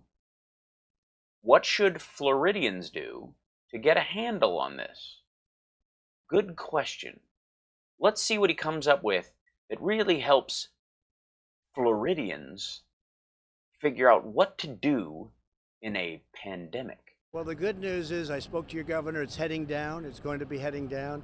And it's going to be heading down as soon as enough people die. Countries all over the world now, they're getting that second spike. Countries that we thought really did a good job, they did a good job, but this is a very delicate subject. It's a subject that it's so contagious, really terrible. Here's the good news. Very few people suffer the grave ills as other. We have to protect our elderly, our senior citizens. You mean Floridians, God's waiting room? You're in the state with the oldest population in the entire country. Now, Floridians still wondering what Floridians should do to get a grip on this. Especially if they have like a heart problem or diabetes problem. But you're on their way down. You mean almost every old person in Florida? The curve is topped, and it looks like Florida's on the way down. So what should they do to get a grip on it? Should they wear masks? Should they avoid public spaces? Should they wash their hands? Should they send their kids to school if they're young enough to have kids? Should they have grandkids visiting? Should they separate them? If they're in an elder care facility, should they make sure that, if you have family in an elder care facility, should they check on them regularly or avoid them? Should they, mail them an iPad? How do they get a grip on this, Floridians? Arizona is steeply down. Texas is down. So I didn't ask you about Texas, asshole. What should Floridians do to get? It's all coming back. It'll come back soon, and we're behind you 1,000%. We're also behind. Yeah, in 100, there's only 100. So you're only behind someone. You can't even be behind someone 100%. You need like 20% just to not like shit your pants and make sure you feed yourself and not bump into things. You know what I mean? You need at least 20% for you. Just normal standard. And if you have, I don't know, family to take care of and a job to do, he's got about 12% left over. I mean, as president, he's golfing half the time. So he could give up maybe the 18% the 35% of himself that he gives to golfing. He could take the golfing away. I'm shitting with you. He goes golfing today. Tonight, I'm behind you 1,000%. Now watch this drive. It's a hurricane or a storm. We've already approved what has to be approved. We're behind you 1,000% if it's a hurricane or a storm. The virus, it's a delicate thing. I piss off. To take care of Florida. I was going to say, if we enter into pandemic meets, storm season, what are we looking at here in terms of if a bunch of folks have to be in the same place at the same time in a shelter? What's the federal response? What's the federal response? People, listen to this woman asking practical questions. These are real serious questions. She needs an answer. She's talking to the head of the federal government. I think you're going to be in really good shape. And yeah. Okay, never mind. I think you're going to be in great shape. The governor's done some great areas, great storm areas. I think this won't be the kind. Just hang out on the beach, actually. Just social distance. Storm that you've seen over the last couple of years where we work very well together. But it's an incredible state, and we're taking care of it. And you know how important our... What do they do if their house is damaged or destroyed and they need to go to a shelter? And are the shelters going to be available with social distancing? If they got to pass out masks, what if people have to run and they leave their homes in a hurry and they don't have masks? Are you going to provide them? These are not hard answers. I mean, you can even say, yeah, if people need to be in a shelter, we've talked to the governor. He's going to be working on social distancing rules within there. We're going to set up, curtain barriers like we, had at the Javits Center and those kind of things. We have those readily available so people can stay separately. And of course, masks will be available for people who either didn't have them or need a new one or a fresh one or whatever. We're going to make sure they have PPE for any of the support staff. These are answers you can actually give. He doesn't give a shit. It's not that he can't know these things. I mean, maybe he just forgot and he doesn't care. I mean, but this is ridiculous. You're the president of the United States. That's the answer. You know how reassuring it would be for people who are looking down the barrel of a storm with COVID spiking deaths in their home state, when you go, yeah, we're mitigating all these things because we care, not just we're buying you 1,000%, but it's really going to be good. And Texas is kicking ass right now. Coast is and tourism. Would you be willing to commit to no drilling in the Eastern Gulf? You know the situation with that. Right. Well, we're not going to be drilling, and No, we're going to save all our drilling for Anwar because there's no tourism up there. We can just fuck the environment. Put out that order actually quite a while ago. If I do that, if I allow drilling, I'll lose, just like North Carolina, I'll lose every vote here. So no, there won't be. But we can't do that. And the people of Florida just want to, there are some states that don't mind it, but really? Which ones are those? It does. And I live here too, and I vote here, and I will. No, he doesn't. Tell you that's not going to be happening. He doesn't live here. He lives in Washington, D.C. right now. He used to live in New York. He transferred his address. Finally, you got to take this state for re-election. It's crucial, and it was just always so tight. What's the game plan? How are you going to win re-election through Florida? Well, I'm going to scare the shit out of people, and hopefully old people will remember the days when they were afraid of black people before they had black friends, and the country spent 30 years getting more integrated, and that that kind of makes it a little tougher. But we're going to work really hard to get all the older white voters to look at their Hispanic neighbors and their black friends that they've hung out with for a long time as villains and evildoers, and kind of do a there goes the neighborhood kind of a thing. The real deal is, just like I said to the police, I just got the endorsement of every police group in the state. I think every police group in the nation, which tells you what's going on. No. Normally it would be like a 50-50 split or something. I have almost 100% endorsement from police. That's law and order.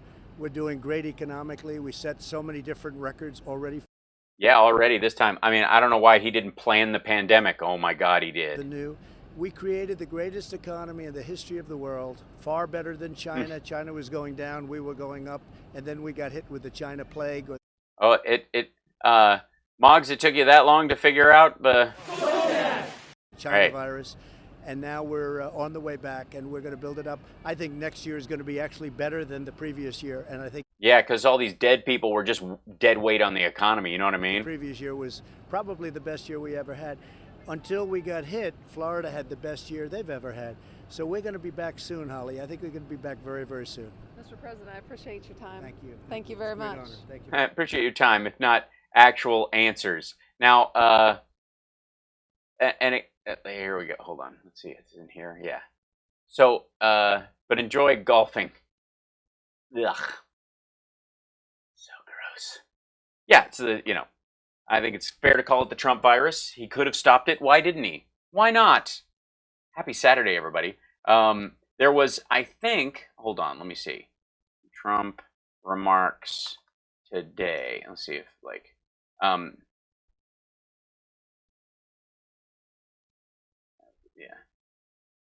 The problem with a bunch of these is, here it is. Oh, God, this is terrible. Oh, God. So, sorry, this is ridiculous. This is he's having one of his square tables where he's getting together with, President Trump participates in a COVID-19 response and storm preparedness roundtable full. Oh, God. Now, we will obviously skip the parts where anybody else talks because I don't need to hear DeSantis. I'm not going to be surprised by anything he says.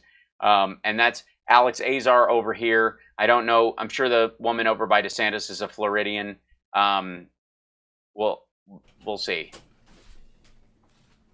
Thank you very much, and thanks so much. It's so good, so exciting. For being here to discuss the relentless work that we're doing to defeat the China virus and protect the people of Florida. Great state.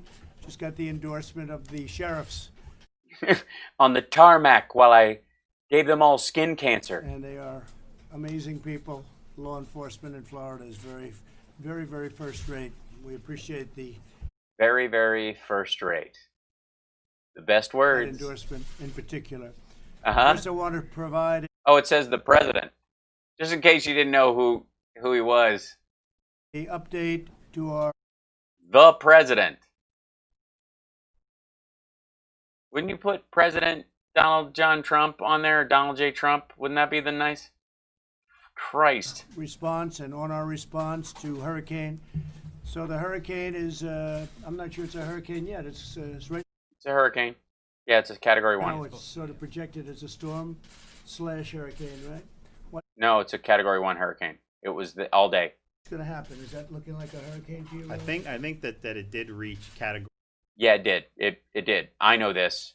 You're the president of the United States. Do you think it's somehow cute that, like, did it finally make it? One status, but it's kind of right Let's at keep the it there. border. Let's not let it get any bigger. But it's Let's not get it any bigger. What are we going to do? Nuke it? severe, nevertheless. We've been talking to Russia about nuclear non-proliferation, but we do need some nukes for There's a lot hurricanes. of water coming in. It's That's a lot of water. approaching the Florida coast. The storm's already passed through Puerto Rico and the Virgin Islands, and I've approved emergency declarations for both of those areas. FEMA is closely coordinating with Florida, with your governor, happens to be on my right. Good job, by the way, Ron. You're doing a great job. Good. Yeah, being on my right, being over there, not being on the wrong side of the table. And Good job. we're in constant contact with Georgia, South Carolina, North Carolina, Alabama, Anywhere my Sharpie can go. and anybody else that may have a problem, but we think it's going to be Probably Alabama, but we'll add that later. it's going to work out very well. We have FEMA all set to go. They're up in Montana. Some of those states, they're already there. We've talked to Justin Trudeau. We think it's going to reach all the way up into Canada. I ask all of those in the path of the storm to follow the guidance of your state, local, and tribal officials. My administration will be here for you every single step of the way. We've done everything we can do, and now we're just waiting for the storm. And I guess it's right behind me. It's following me. What kind of a paranoid asshole says that about, I think it's right behind me, it's following me? Well, maybe that's because Jesus hates you. I mean, if you're using the logic of the right wing, if it's following you, clearly you're committing multiple crimes against God, and he's punishing you for, either being gay married or having an abortion or both.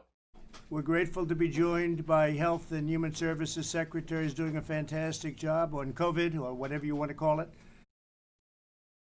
There are many different names. All we know is it came from China. And They keep putting COVID-19 on my paper, and I don't want to read it. I keep telling them to put Kung Flu, but I lost my Sharpie because I was using it to draw on the map, and now I can't.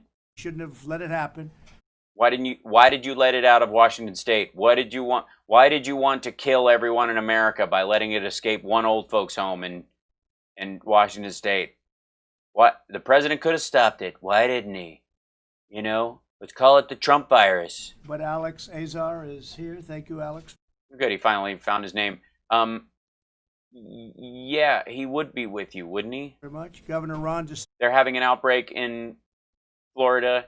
Health and Human Services is going to have to coordinate with disaster relief down there because you can't be close to each other. That's what that lady was asking you about. Jesus Christ, this is so simplistic. is doing a fantastic job. Thank you. Fantastic. Did I mention fantastic job? Previous governor and now Senator Rick Scott. He's Privitus. Governor Emeritus and Privitus. representing Florida very well in Washington. And I just spoke with Marco Rubio, and likewise he's doing a great job. And he sends his regards. State Senator Wilton Simpson. Thank you very much, Senator. Great job you're doing. State Representative Daniel Perez. Daniel, thank you, Daniel, very much. Bueller. Pinellas County Commissioner Kathleen Peters. Hi, Good to Kathy. see you. Thanks very much. And CEO Safety Net Hospital Alliance of Florida, Justin Senior. Thank you. Thank you, Justin, very much, very much. And on my left is Ghislaine Maxwell, who I know very well, and I wish her well. And we brought her down. She's an expert on Florida, so I put her on the task force, the new administration secretary of hiding money. So we continue to take very aggressive Yes, all those people are there. Yeah. action to combat the virus in Florida. And your state officials are amazing. They've been working so hard.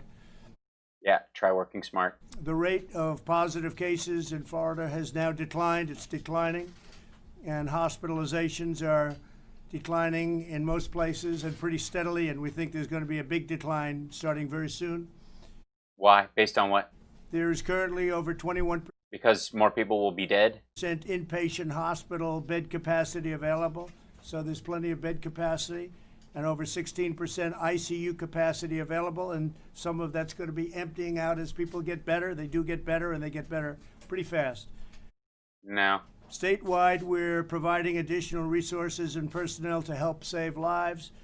Why? I thought it was it's declining. Why would you have to send more personnel if it's declining already and people are getting very... I mean, can you explain to me why they have to send federal medical workers? Because it's going to go down. It's going down very quickly, and it's going to be going down very quickly. I mean, what are they doing? Concerned about Florida. They're just visiting Florida. They're just using it as an excuse. How are our federal dollars letting these first responders from the federal government go down to Florida and get a free vacation when it's obviously not necessary? About Miami and in a certain area of Miami in particular, but local officials are working very hard, and we think we have that one on the right step also. Mm-hmm. The test positivity rate has declined over the last week, and in some cases, the actual tests have declined. Very substantially, as have hospitalization levels, but we must further reduce the spread, and that's what we're doing. We're working closely with health officials on the ground to support this effort. The single best way to defeat the disease is personal responsibility. You've heard. Yeah, it's up to you guys, and if it doesn't work, really it's the people of Florida who are to blame. Say it. You've heard a lot of people say it, actually. I urge all Americans to protect the elderly.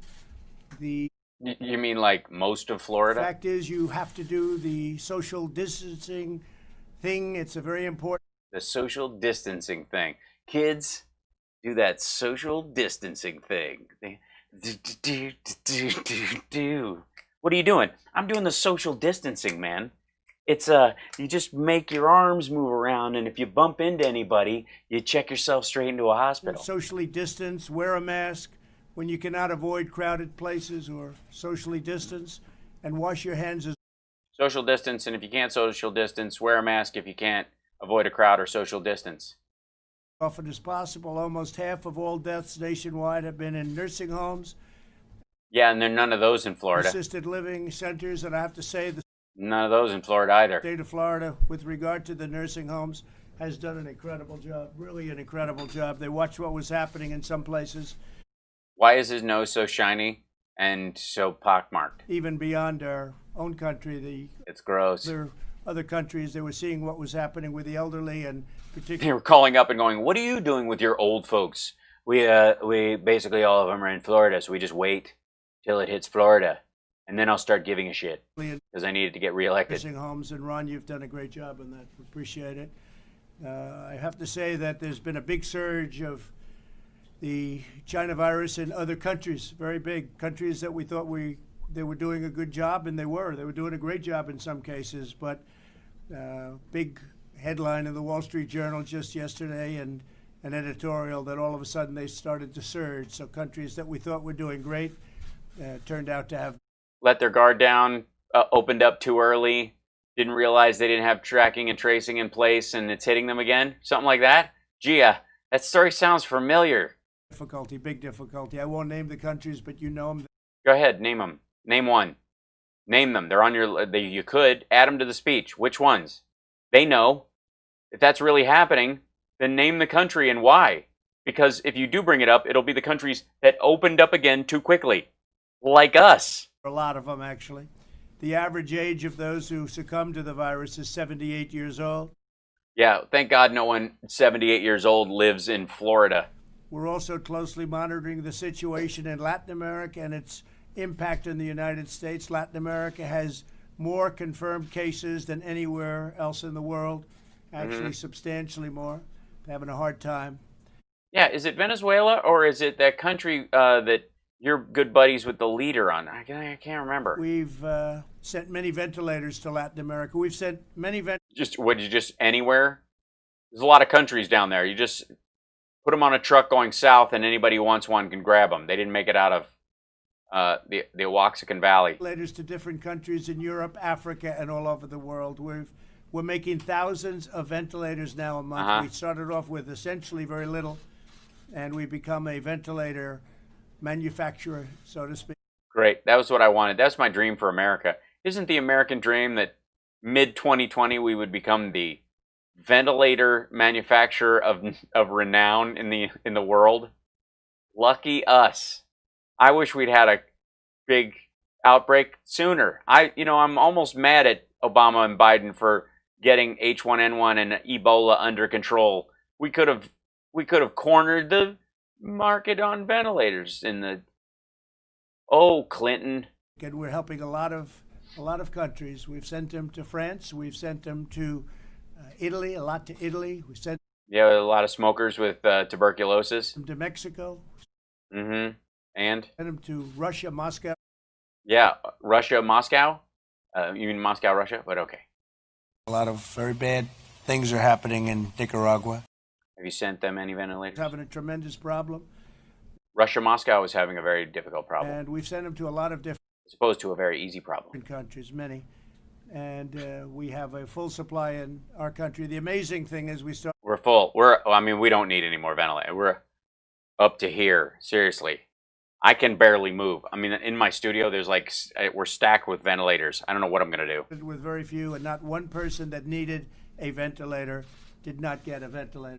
No, they just had to share it with someone else. So that's a pretty amazing. New York State was finding ways to split ventilators between two patients, guaranteeing that one of the people would receive a higher dose of the virus than they had come into the hospital with.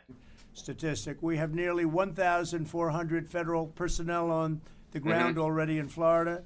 We'll pick them up. How did they get that way? Are they not? Are there like little stools all over? Is it dark? How did they end up on the ground? Including personnel supporting nursing homes. We have doctors, military doctors. They're incredible and very talented people. And frankly, they're very... So are we talking like jazz trombone talented or painting or juggling? You could pretty much call anything a talent. But my question is, if it's going down very substantially on its own, and it'll probably be going down, why do you need to surge the federal doctors there? Couldn't they be used somewhere else where it isn't going down very substantially, like Arizona? Brave people, but they're all over the state. Why are they brave? It's under control. Honestly.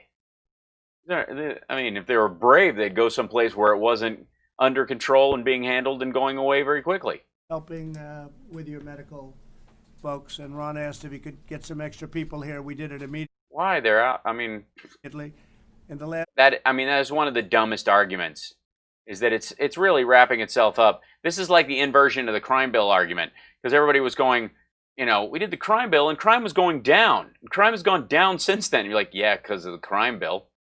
You can't have it both ways, kids. You can't do crime. They signed that crime bill. Crime is going down, and it's going down ever since. Then you'd have a better argument if they tried to pass it and it didn't get passed and crime went down anyways. What are you talking about? This is the same thing. It's fine here, but we're sending in lots of extra troops. This week we've opened 5 new surge testing sites in Why? Florida, in Fort Lauderdale, Hollywood. You're just going to get more cases. You're going to cause more cases. Get those testing sites out of there. You're making people sick. Beach, Pompano Beach, and 2 in Miami. We're sending rapid test kits to 2 in Miami. Why? It's not a very populated city. 701 Medicare and Medicaid certified nursing homes in the... Thank you, Chicago's finest. If you are a police officer, please be safe. Love you. I feel like I'm going to get all Hill Street Blues on you, but be careful out there. We've also sent multiple shipments of protective equipment to all of the nursing homes, and as I said, on ventilators, What kind of protective equipment? We're talking like rail bumpers and slippers with those real no skids on the bottom of them, so that when they try to truck around, they condoms. That STDs are out of control in old folks' homes. I'm just saying. Also talk about in Florida and Miami, they have everything they need. They don't need any. Why are you there? A lot. They don't need any. Testing-wise, we've tested almost 60 million people throughout. Yeah, and it's a contagious disease they could have caught 10 minutes after they took their test. The country, which is about 6 times more than any other country, close to 6 times more than any other country. We have... most of the countries you're talking about, except like India and China, which have huge levels of poverty, the Western countries you're talking about, we're 6 times the size of those countries, which means they're catching up. You'll notice that the dialogue about this is very distinct. If you look at India, they're at 11 million. Yeah, India's the standard. We're going to be at over 60 million, so they've done a tremendous job in testing, considering we started off with very little. It was a unknown disease, and it was an unknown test. I thought, wait a minute, I thought Obama-Biden stopped testing. HHS. I don't understand. Didn't they have a broken test and they left you a no-good test that didn't work?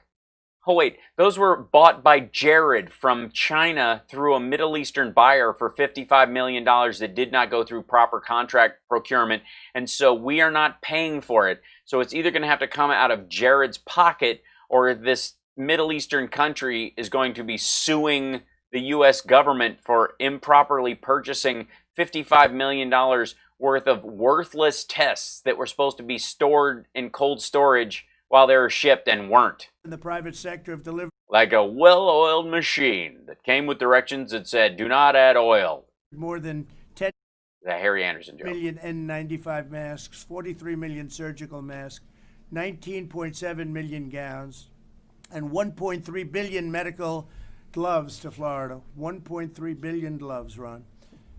Yeah, they're really easy to make. There's like a little shape thing, like a hand, like that, and you just dip them, they like that, and the thing rolls them off. And they dip them, and they like, it is literally the fastest thing to make.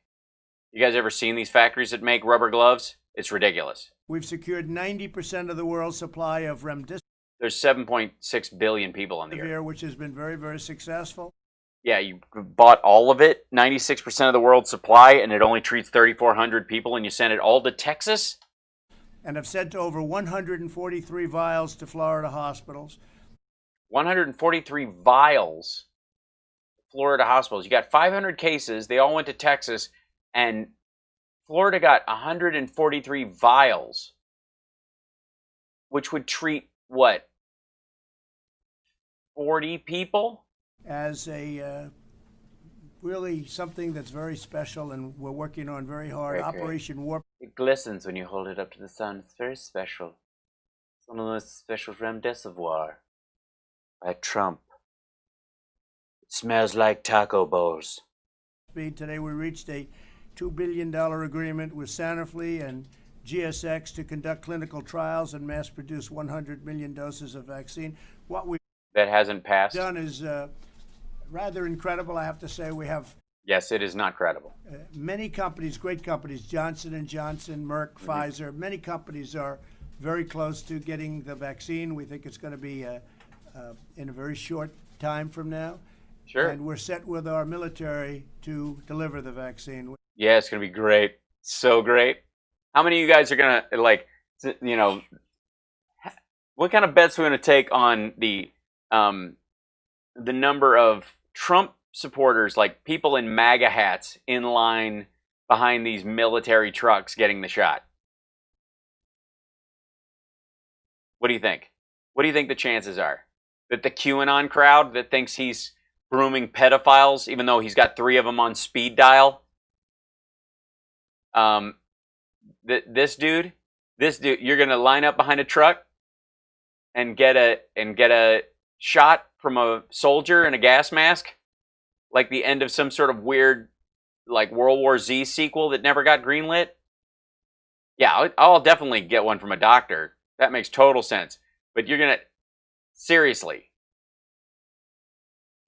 Yeah, 0. You're absolutely right, Joe. You're absolutely right. LHA in Colorado. None. The Democrats are not the problem in this vaccine issue, getting the vaccine. It's Republicans. And it's not even all Republicans. It's his supporters, specifically. They will crawl through broken glass to smell his farts. But if you tell them, go get your Trump shot. Bullshit, Ron. We have a tremendous military delivery service, and that... Yeah, it's going to be great. We're going to strafe it. It's like a antiviral napalm. We're just going to, one plane goes by and sprays the antiviral, and then the other one is just drop syringes on you and or no, it's the other way around. They fly over and drop syringes like darts, and they put holes in you, and then they fly by afterwards and spray the virus into your open wound. Be doing it. It's called logistics, and they will be. It's called logistics. Oh, it finally has a name. Logistics. It sounds so much better than Agenda 21 or Jade Helm. Just call it logistics. Taking the vaccine and bringing it all over the country. That Amos, the Ron phrase. Anybody know where bullshit, Ron? Anybody know where that comes from? Might sound familiar. And I'm sure that we'll be supplying it beyond our country also, but we're going to have it very soon. We're also having tremendous work done on other treatments other than vaccines. So we have a lot of great things in the pipeline. I think things that are going to be really spectacular. I'm very excited about their. It's very spectacular. It's this will be the first time they've ever tried to get dexamethasone into patients using fireworks. They're partnering with Antifa. Nice job, Shell Bell. Tootsie, absolutely. Therapeutics, because therapeutically, I think we have and answers YouTube. Good job. Really looking good. In fact, if I had my choice, I'd probably initially maybe go with the therapeutics. Dude, you don't have a choice. That's how it works. Doctors treat a disease until they have a vaccine for it. Are you shitting me with this bullshit? This is so weird.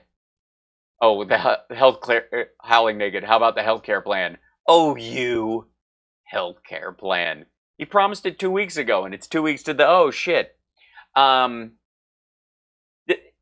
diseases, contagious diseases, are treated with therapeutics until such time as a vaccine. You don't prefer.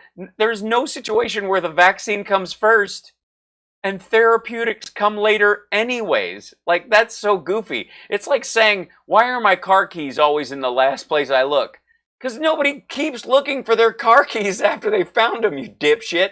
This is so weird. As you walk into the hospital, they get a. They shoot some, they inject some bleach into your lungs and shove a light bulb up your ass. It's hilarious. Or they. It's like a version of Jackass. Screw the vaccine. I want to shine flashlights up people's keisters as fast as I can. You using the whole fist, Doc?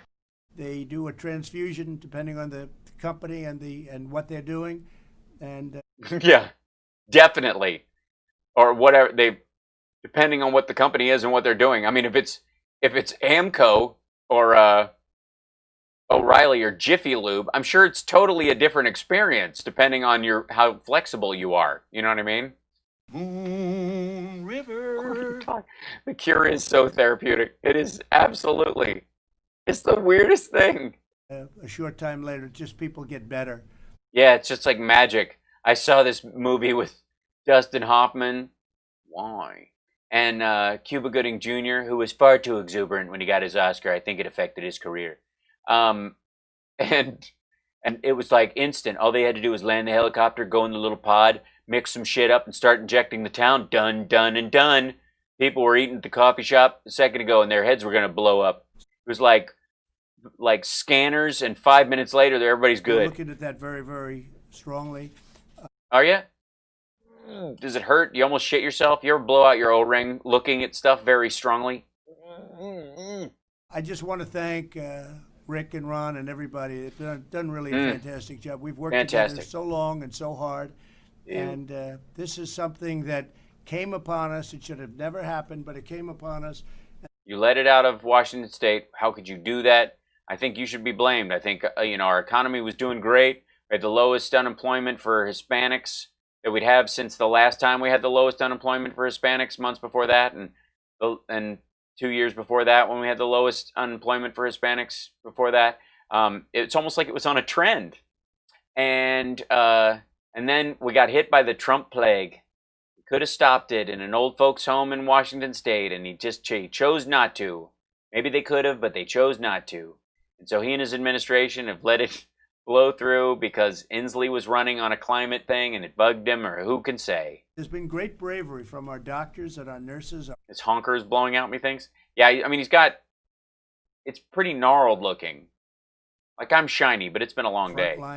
This is weird. People and we're very proud of what's happening, and we'll get rid of it. We'll beat it, and it'll be soon. We want to get our schools open. We want to get our businesses open.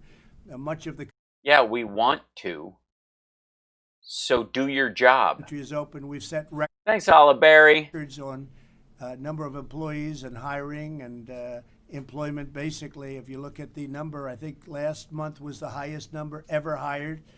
Yeah, that's what it is. Dude, I don't even know what you're thinking about unemployment. I don't even know why people need an extension or of the unemployment thing. We added 7 million jobs. Why do we need a moratorium on evictions? Nobody's going to get evicted. We added 7 million jobs. This is so weird. Why don't people recognize they've got too many jobs? Some people who have, 2 or 3 jobs need to start quitting them because it's not fair. In 1 month, and the month before that, we broke that record. Yeah, so, I mean, honestly, I don't even know why we're having another stimulus. Do you? So from that standpoint, we've done well. You can also call me Brad. Okay, you got it, Amos. Retail sales set a record last month. Yeah, so people are in shops. They're obviously not social distancing. If they can go to Kohl's, they can go to class. You know what I'm saying? So we're doing real. What is wrong with baseball? Record increase. So we're doing really well. And yeah, I wish we had a pandemic every year. We're doing so well. I think this will end. Holliberry has 37 million jobs. Shame on you. Hopefully very soon, but we're fighting hard. And hopefully very soon. I'm very hopeful. Very soon. I just have a different idea of what very soon means. We're fighting smart. And I'd like to ask your governor to say a few words, please, Ron. He'd just say a few words like person, woman, man, camera, TV. That'll do. Mr. President, welcome back to Florida. Thanks for all your support. We are monitoring very closely the track of Hurricane Isaias, both the 11 Isaias a.m. and the 5 p.m. advisories from national. We just like ran out of Anglo-sounding names for everybody, or are we now naming them after people? Like, hey, it's me. Hurricane Center tacked it a little bit closer to the Florida coast.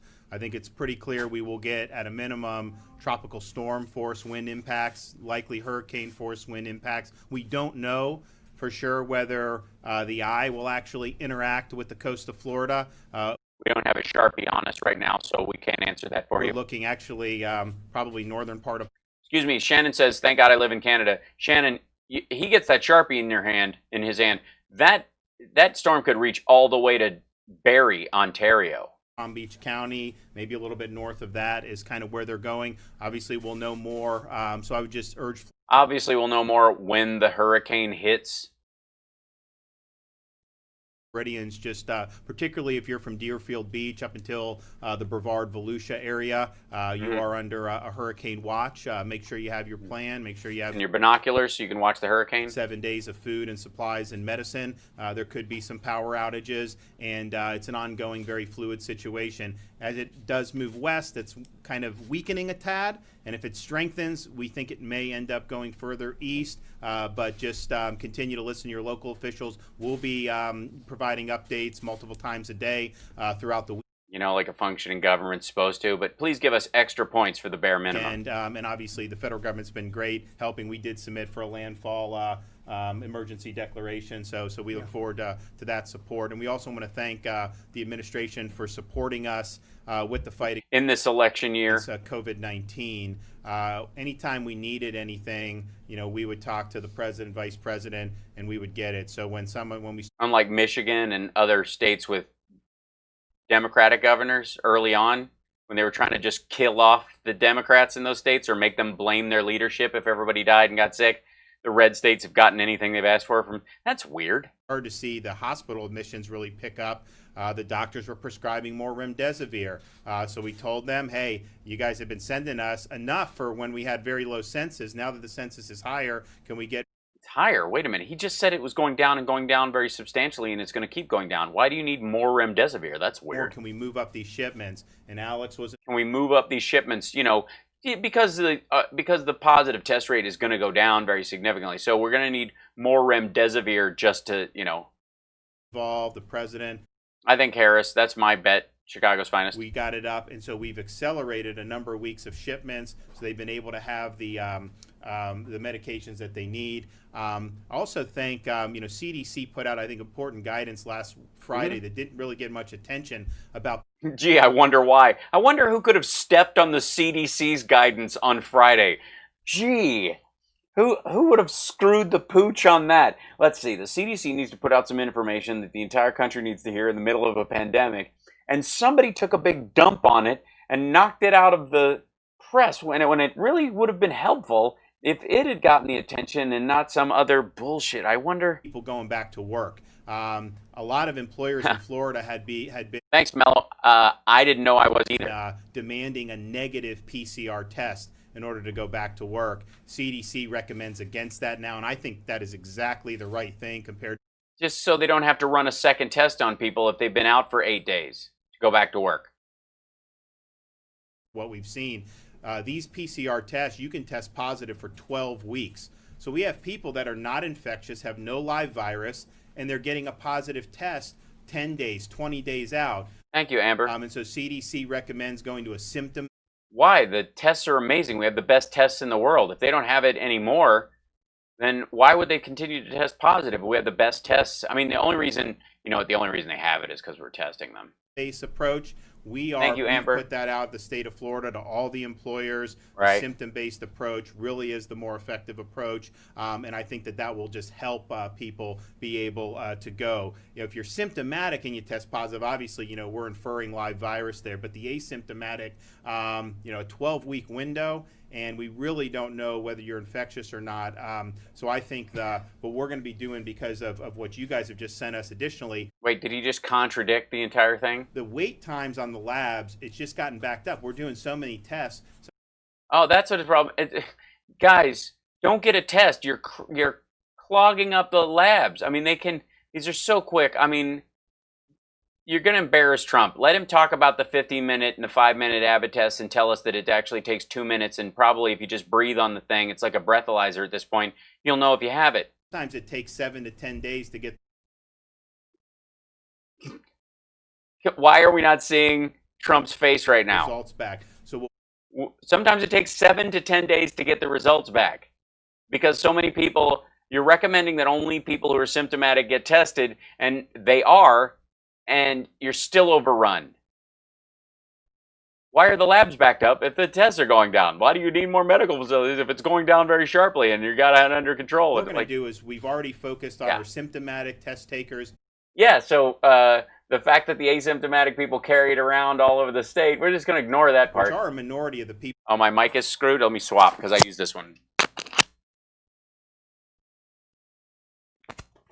Sorry about that. I used this one earlier today. Hopefully this one's okay.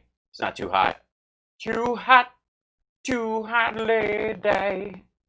11 o'clock at night. Look at us hanging out at night. It's crazy. Testing. We have agreements with labs. Anybody actually understand what he's saying? Because all I hear is flatulence. Yeah.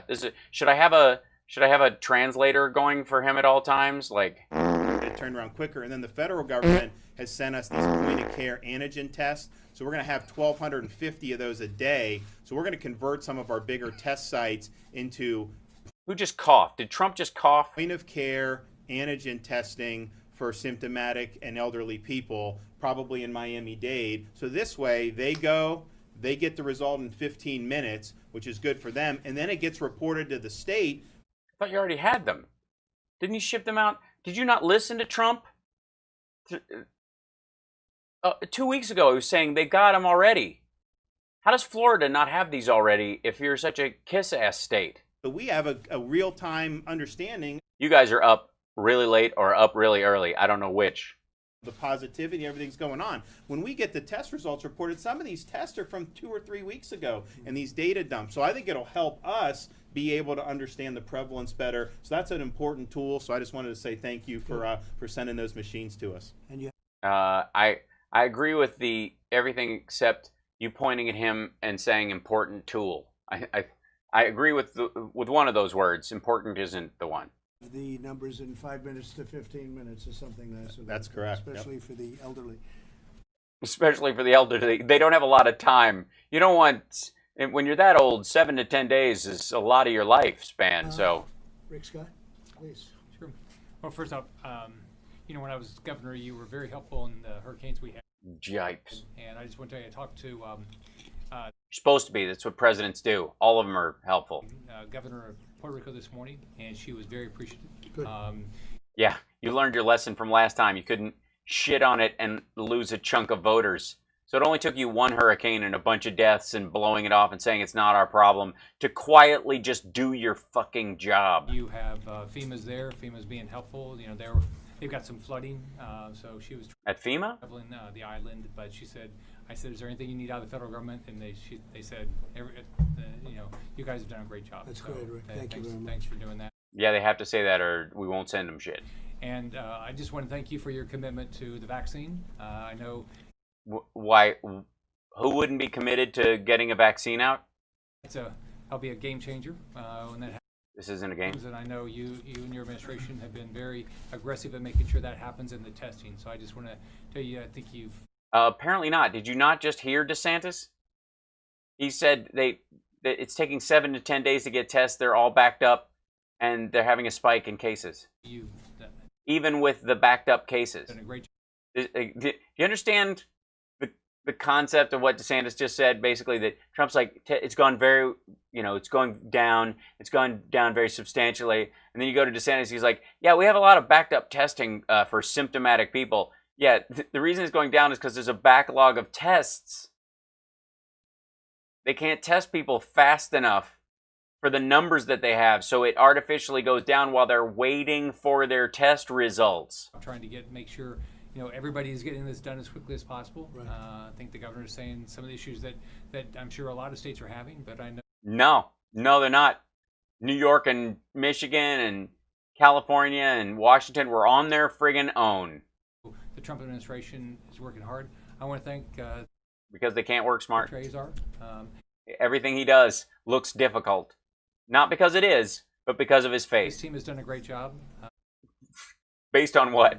I want to tell you, Steve Hahn has done a great job. I mean, if you. O'Hara's treachery has disgraced us. Look at what the president talked about with regard to therapeutics. That would not happen but for HHS and but for the FT. Isn't it weird that Trump had big problems with Obama's quote-unquote czars and then having czars, and then he puts a guy named Azar in front of stuff, like in charge of things? Just, okay. And the authority you gave to doctors to be able to make decisions and be doctors. And I know you're trying to get that information out as quickly as possible so people. Yeah, I could tell. That's the big thing, is they want information out. That's why Trump shit on the CDC's recommendations on Friday. Good decision. So I want to thank you. I love that Han line. I know, it just, every time somebody says Han, I think, you know, Enter the Dragon. It's just what I do. Thank you, Rick. And the speed of approval is just a tiny fraction of the time that it would. Oh, thanks, Bozo. I appreciate that. Welcome. Been in let's say another administration. It's the FDA has been fantastic. They're getting things through, Ron, at levels that nobody ever thought possible. Why would you not think it was possible? And secondly, the only reason they don't think it's possible is because you're blowing off all the safety checks. Thanks. Wear their freaking masks. Yeah, none of them are wearing it. It's ridiculous. Close to a vaccine. We think we're close to a vaccine, and that's been a matter of months as opposed to many years. It could be. Yeah, compared to AIDS. Take many years, and we think we're going to have a great answer very, very soon. Alex. Why? Based on what? Sure. Thank you, Mr. President. Thank you. So we're working very closely with FEMA as well as with the emergency authorities here in Florida on the hurricane situation. And oh, that's good. Yeah. It's almost like that's your job. Of course, would advise all Floridians follow the advice of your state and local leaders as to what to do. But that advice may be a little bit different this time because of COVID. So normally you might evacuate. This time more advice is going to focus on sheltering in place for Okay. Do we want to think back to the interview he did? And the woman said, what are we talking about when people need to be in hurricane shelters? And there's also have to worry about COVID. And the answer would be, we're working with the governor to provide shelters where people can safely social distance. And Azar's just going, you know what? Stay home, even if it blows away. Can you do us a favor? Can you die under a pile of busted down palm trees and a shitty 1960 apartment building? Because we didn't think ahead and coordinate with the governor to create spaces available and big enough to hold people in social distance. We didn't shelter in place. Just stay in. Just board yourself up. I'm sorry, the mic is really crackly. I'm super hot. Hold on, I'll fix it. Good God. That's what happens when I use it all day and the battery goes low, I think. That might be it. Floridians who live at home, as well as for those in long-term care centers like nursing or for people. Yeah, so long. Real quick. I don't want that. Where is this? There it is.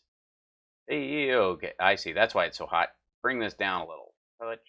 Hopefully that helps a little bit. In addition, we're recommending and working with the state to establish shelters that would be non-congregate places for sheltering in place. So not a shelter. If you do end up in a place that's a congregate setting, it's the same advice that we give in a non-emergency situation. Wear face coverings, practice good physical distance, good personal hygiene. It's supposed to evil. As the president said, evil social distancing. Don't like you. Get away. Had I think it's a historic 24 hours on the development of therapeutics and vaccines. Why? Under the president's Operation Warp Speed initiative. Yesterday afternoon, the president made a historic national call to action for people. Operation Captain's log. To donate plasma. So I call on Floridians, please, if you have tested positive and recovered from COVID, go to coronavirus.gov and learn how you can donate your plasma and save lives through the American Red Cross, through America's blood banks. You can make a real difference. And then, as yeah, I heard The Rock say that a month ago. The president said just this morning, we announced the sixth vaccine candidates from Sanofi that we're skipping the second phase of and blowing right past all the safety checks. And we can't wait to start printing whatever the shit it is and dumping it into people's veins. We have no idea if it's going to work or if it has any long-term damaging effects on your system, but line up behind those trucks, QAnons, and get your government shot. Alex Jones will be first in line. He's going to get the first dose. Don't you worry. It's your Trump shot. Get your Trump shot. GSK, 100 million doses with an option for 500 million more. So that's now. I don't know. That seems like it's going to hurt my arm. 6 major historic investments to bring us vaccines coming into the fall. Yeah. You know, it would be historic as if one of them actually worked. Look at him. Look at Trump. Like, you know, I mean, honestly. And also today. We do have dislikes. Awesome. By the way, to all the trolls and maggots and QAnons, bless your tiny little brains. I want to thank you again for lending us your eyeballs and raising my algorithm. I started the show like a hobby, and now it's actually turning into something because you guys just cannot let stuff go. And I understand there's not a lot on YouTube. There's only 9 billion hours uploaded a day. But you can't, where else are you going to go? You don't have any friends left. Out of our National Institutes of Health, the RAD Yeah, call the vaccine the red pill and they'll take it. Right. Initiative led by Dr. Collins, which is next generation testing and diagnostics. I told my TTRPG today that Trump says plasma. Oh, yes. Convalescent plasma. Ew. Announced $250 million of funding on 7. Oh, people get rude in the chat. It doesn't matter. Novel diagnostics that we're investing in that we believe could bring. Is it a mystery novel or a dirty novel? Asking for a friend. Millions of additional diagnostics to the table as soon as September. Thanks to. Great. And he's going to get they're going to give the first shots out at his rallies in the fall so they get fit. So his voters can vote at the polls and not worry about it. All of October. That's the October surprise. That there's going to be a special MAGA shot that everybody's going to get. And there's going to be a scientist there to test to make sure it's not a placebo or some, inert liquid. No way. This is the real deal. Leadership. Thank you very much. So good. Please, go ahead. Mr. Please, I forgot who you are. Thank you for being here in Florida today.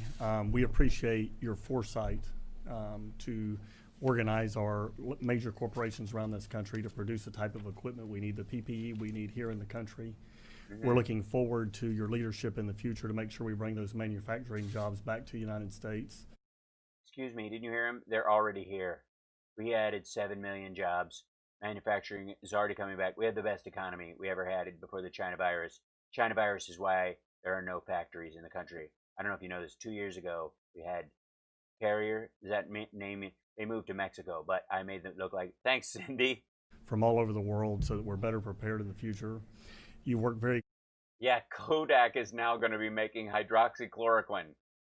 Full disclosure, I bought like a few dozen shares of Kodak like a year ago when they were at, or like, when was it, 6 months ago, and they were like $2.50 or $2.60 a share, because I felt bad because as a film actor and stuff, I was like, oh, that's a shame. I literally saw like them listed as a really low end stock, and I was like, oh, I'll just buy a couple dozen of those. That's right. Yeah, that was a good investment on my part. Not as good as the head of Kodak, who the day before chose stock options instead of a raise. It's almost like he knew what was going to happen. Closely with our governor. The governor did a tremendous job making sure that we were protecting our most vulnerable. And so the state of Florida is our most vulnerable. Shut down the long-term care facilities and nursing homes and other facilities. And it was the leadership from your administration and the governor's office that allowed that to happen. And they shut it down? What? They shut down elder care facilities? What are you talking about? Of equipment we need, the PPE we need here in the country. We're looking forward to your leadership in the future to make sure we bring those manufacturing jobs back to the United States from all over the world. So he does this whole like, I don't know. Better prepared in the future. You work very. You mean we're not prepared right now? Closely with our governor. The governor did a tremendous job. Robin, it's pronounced Fujifilm. If you didn't see his previous speech, not Fujifilm, Fujifilm. And they're going to move their headquarters to Minneapolis. Sure that we. And their CEO Ulysses S. Grant is going to be in charge of things. Protect. Doing great things after. Our most vulnerable, and so the radical left is trying to tear down his state. The state of Florida really shut down the long-term care facilities and nursing homes and other facilities, and it was the leadership from your administration and the governor's office that allowed that to happen. And we're very proud of the fact that we have the best pharmaceuticals anywhere else. Wait, are they both looking at him like, dude, did you just say we shut down all the long-term care facilities in Florida? What are you talking about? World, yeah. And you know the half-life now, and these are coming every day. Stage 2 and 3 trials for vaccines. Yeah, they skipped stage 2. We're very excited that it went from 1 to 3. Hopefully before this is ridiculous. The year we're gonna have. Yes, thank you, Robin. Thank you for correcting yourself. It's film vaccine, but the therapeutic medicines are tremendous, and that is something for you to be very proud of. And he didn't invent them. The NHS discovered 2 of the 3. Remdesivir's efficacy was discovered by the South Koreans. He backed hydroxychloroquine and bought 29 million doses from Pakistan that suck. You know how many are still sitting in a warehouse? 28 million doses. The administration's done a tremendous job for the state of Florida and the country. So thank you. And I just signed an executive order whereby the gentleman on my right can go out and buy your prescription drugs at a number that you never thought possible. No, that's not true. And I assume you're going to be doing that pretty soon, Ron, right? Yeah, no, Wilton was involved in that legislation in the legislature, so we're excited about it. Also, say just with respect. Yeah, it's not. Yeah, he's not talking about legislation that Florida passed on their own to act as a block to buy drugs for their system there. He's talking about the executive order he signed, and he thinks it's already gone into effect when he himself said it doesn't start till August 24th, and then said it doesn't start till August 25th. And then even then, it just starts a commission to figure out why all these other countries like France and Germany and the Netherlands and Sweden and England all end up paying a lot less for drugs than we do. They have national healthcare systems that buy in bulk. Shit, the Republicans have stopped every chance they've gotten. Long-term care. Your administration is sending to a number of facilities throughout the country nursing homes, point-of-care tests there as well. Now, we are testing all... Apparently you haven't gotten any yet, but we've sent them elsewhere. Where do we send them? Texas? The staff every 2 weeks. We have over 200,000 staff because we have over 4,000 facilities. And then if there's an infection, then we'll go and look to see if the residents need to be tested. And we've already tested all the residents throughout this pandemic. But the point of care, I think, is going to... So 200,000 tests a week? So that kind of bites into that whole 50 million test thing. If you just go in, just the old folks' homes, you're doing 200,000 tests a week. You're retesting people. 5 weeks, that's 1 million people. And that's per state, we're just testing the old folks again and again? That doesn't be less even for staff or residents, but... Oh, the staff. That's adorable flamingo down. What about the staff? Yeah, what about them? Allowing visitors again. We've not had visitors in these places since mid-March because we feared having the introduction of the virus. And now we know it's no big deal. I mean, now what we're doing is we're sending old people to see Major League Baseball games. We think it'll be totally good. I think that that's the right decision to protect life, but that comes at an enormous emotional cost because... No, it doesn't. An emotional cost only is a factor if nobody there dies. Because see, here's what happens. You got 35 people in an elder care facility, and they're all alive, and they can't be visited by their family and all that kind of stuff, but they stay alive. They survive. And about 6 to 7 months, all the way maybe even past Christmas, they can't have visitors and stuff, and it's a little sad, and they're FaceTiming, and it's a crazy, crazy time. It's a crazy year. And then next year, they're alive, and they get to see their families, and there's this great moment where they pass through this great test as a family and as people, and the emotional impact is really the renewal of seeing them, because it's not like the family doesn't want to see them. And then there's the other alternative, whereas you let people in and you don't take care of them, and 2 or 3 people die there that they were friends with because of this disease that murders everybody, and then it locks down things even further, and they're afraid of their own relatives, and then there's an emotional cost even when they do get to see their relatives again. Well, we lost 3 of our friends here because of this awful disease, and we still didn't get to see you guys. See what I mean? You have elderly folks who want to have that human connection, and so if you have We're sending in hookers. Fred Garvin, male prostitute. 15-minute test, you can have the family members go, take the test. Yeah, the Abbott test is just a 50-50 negative. You know, it's wrong 50% of the time, so you think you're negative, and half the time you're wrong, and you go in with the disease, and super easy. You can go in and see. That is important for health, too, because mental well-being and everything. No. Mental well-being is handled by people going, we're in a pandemic. They're not visiting you because they don't want to. They don't want to kill you. They love you. They wish they could see you. Everybody wants a hug. We would love to be able to be in here and hug you, and we don't have enough hazmat suits to go around. So they're going to stay away. And it might be months, and that's a reality. And it's not because they don't love you. They really do. They miss you so much, and you miss them, and it's crazy. But at the end of this, we'll have a big party. It's just real. As opposed to, oh shit, she's dead. I have a tickle in my throat. Oh, he's fallen over and turned gray. Oh my God, where's our favorite nurse? She died. That's emotional trauma that lasts. Really important. So I want to thank you for doing that. It's really good. I think it'd be interesting. You know, Justin really can give you a good synopsis about where the Florida trends are. I mean, if you kind of they're awesome. Read what people will put out versus what the data we see. There's obviously a discrepancy there, and Justin's been there, and so we talk with all his Justin, give him the bullshit news that still gets him motivated while he falls asleep at the table. We talk with him every day about capacity, about the trends, about the discharges, and we've been discharges to handle this. We got some great people working very hard, but really there was a lot of foresight into using the last few months to prepare for when we would have an uptick. Go ahead, Joseph. Yeah, our alliance has hospitals running from Pensacola all the way down to Miami, and we've seen probably between 40 and 50% of the COVID patients, positive patients in the state of Florida.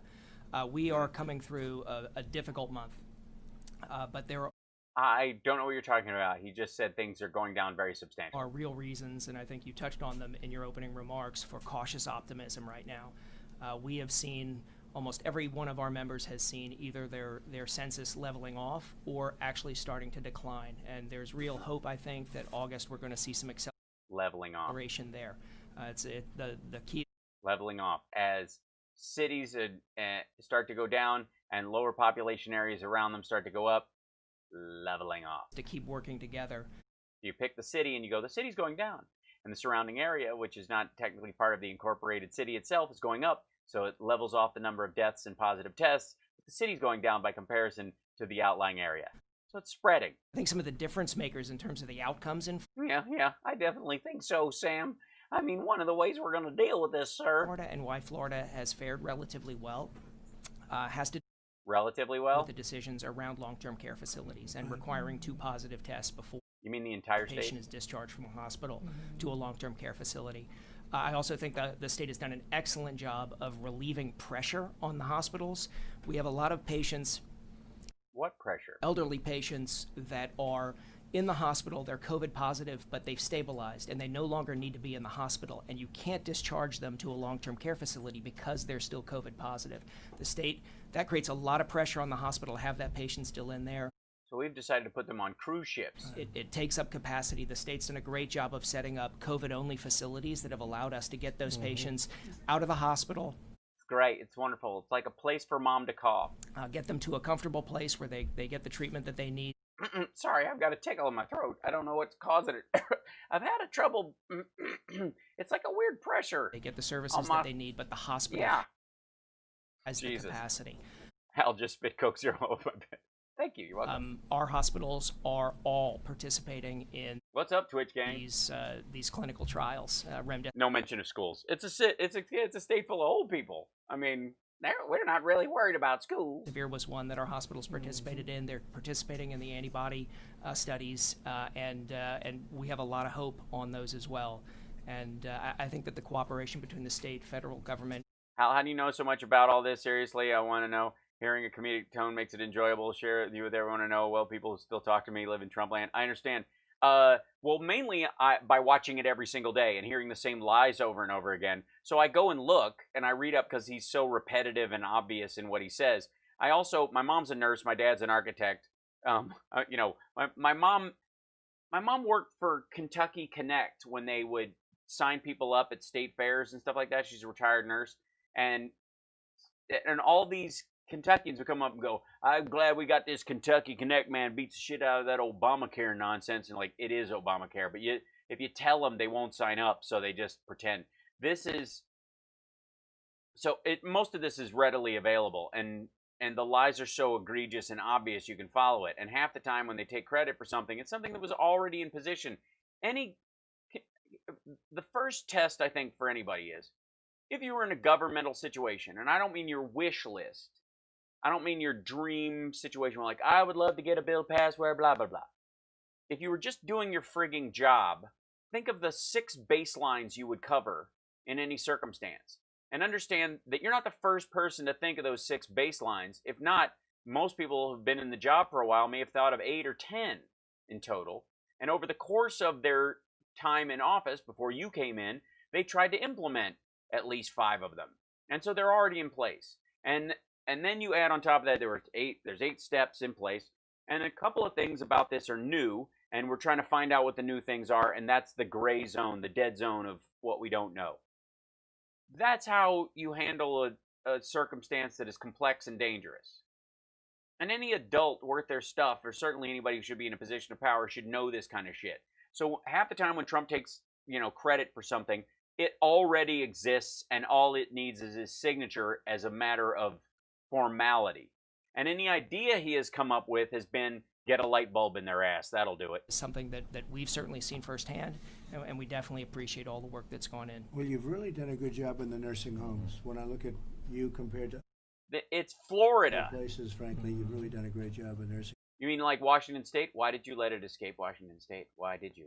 You must hate America, and it's probably an attack. I mean, the ink wasn't even dry on your China deal, and you let Washington State. I know you focused on it, but that's been a very good situation compared to other places. Yeah, and I mean, so, other places that don't primarily have septuagenarians as their as their main population base. We did these COVID-only facilities. You know, our thought is, one, we're doing testing in the nursing homes. There's a lot of nursing home residents who don't develop really significant symptoms either. But if they can't be isolated in the nursing home, you know, what can you do? You can send them to the hospital, but they don't need to be hospitalized. So we have these facilities. You can send them to the hospital, but, you know, that can accept the transfers. Then when they clear the illness, then they go back. So it's good for the resident if they don't have to be in the hospital, not have to go. But then for the other residents to not have somebody there spreading it, because that, you know, we obviously don't want to see it spread anywhere. But if there's one place we don't want to see it spread, it's in the long-term care facilities.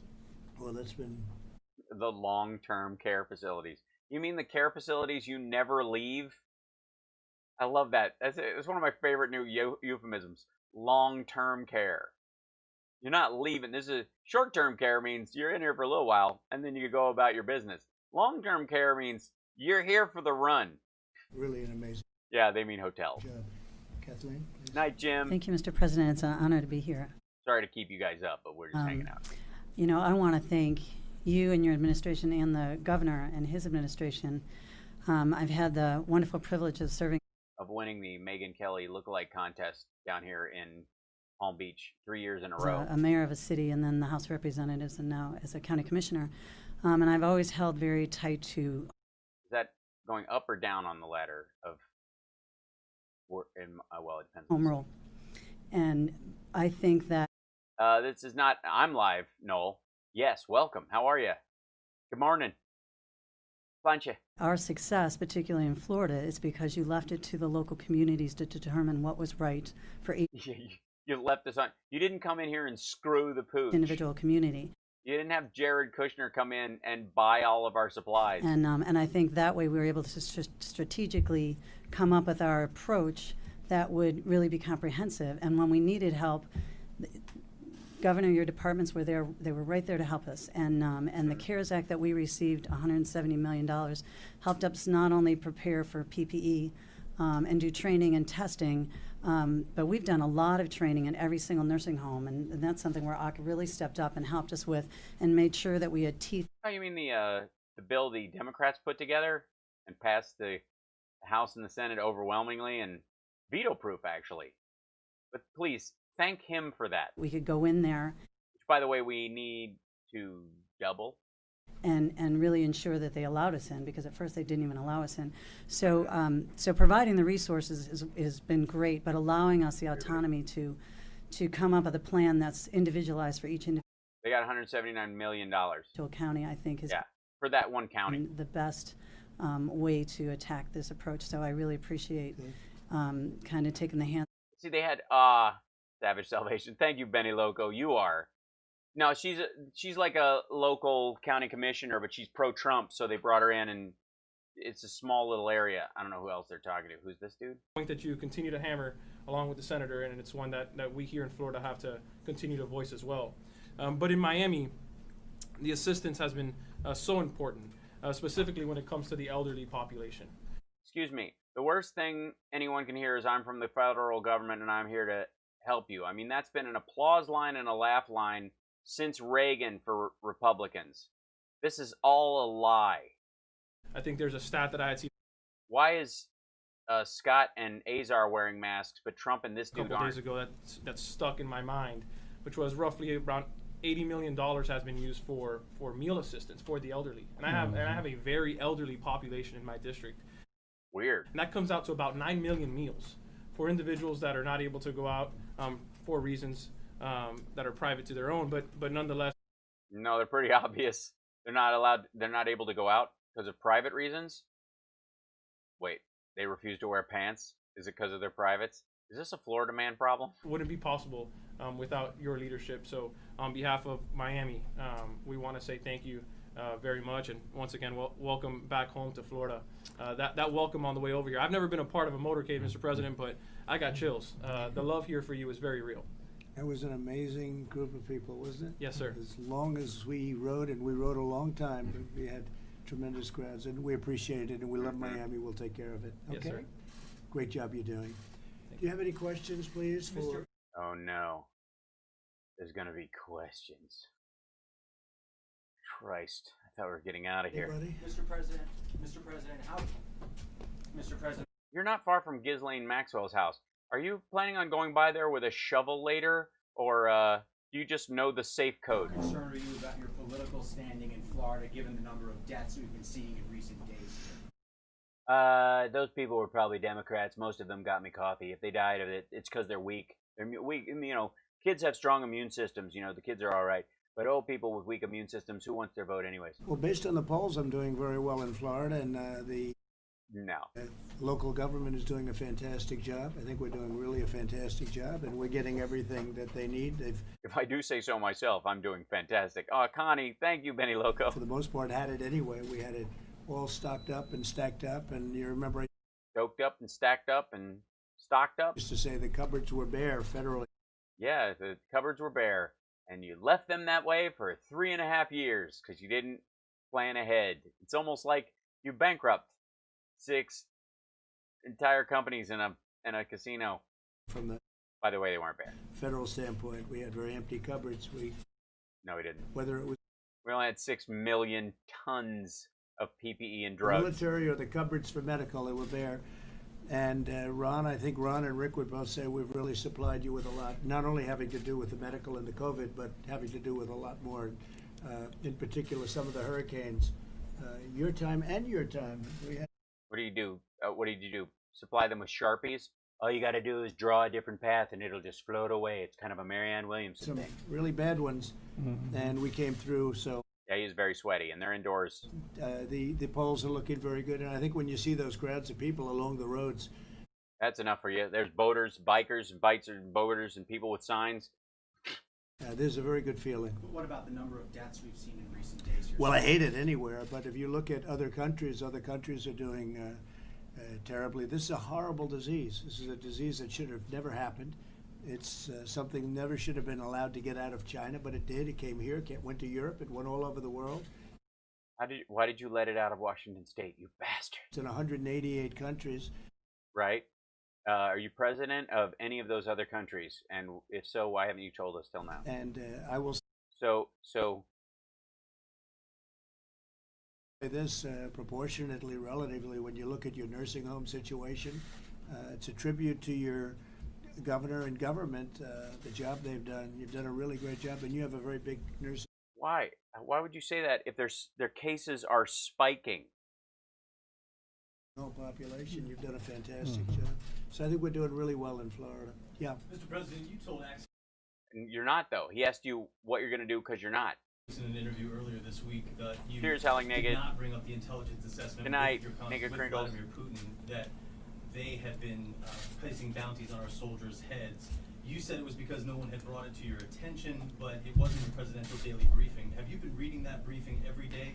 I read it all the time. I see it all the time. It was never brought to my attention. I think it's another Russia hoax.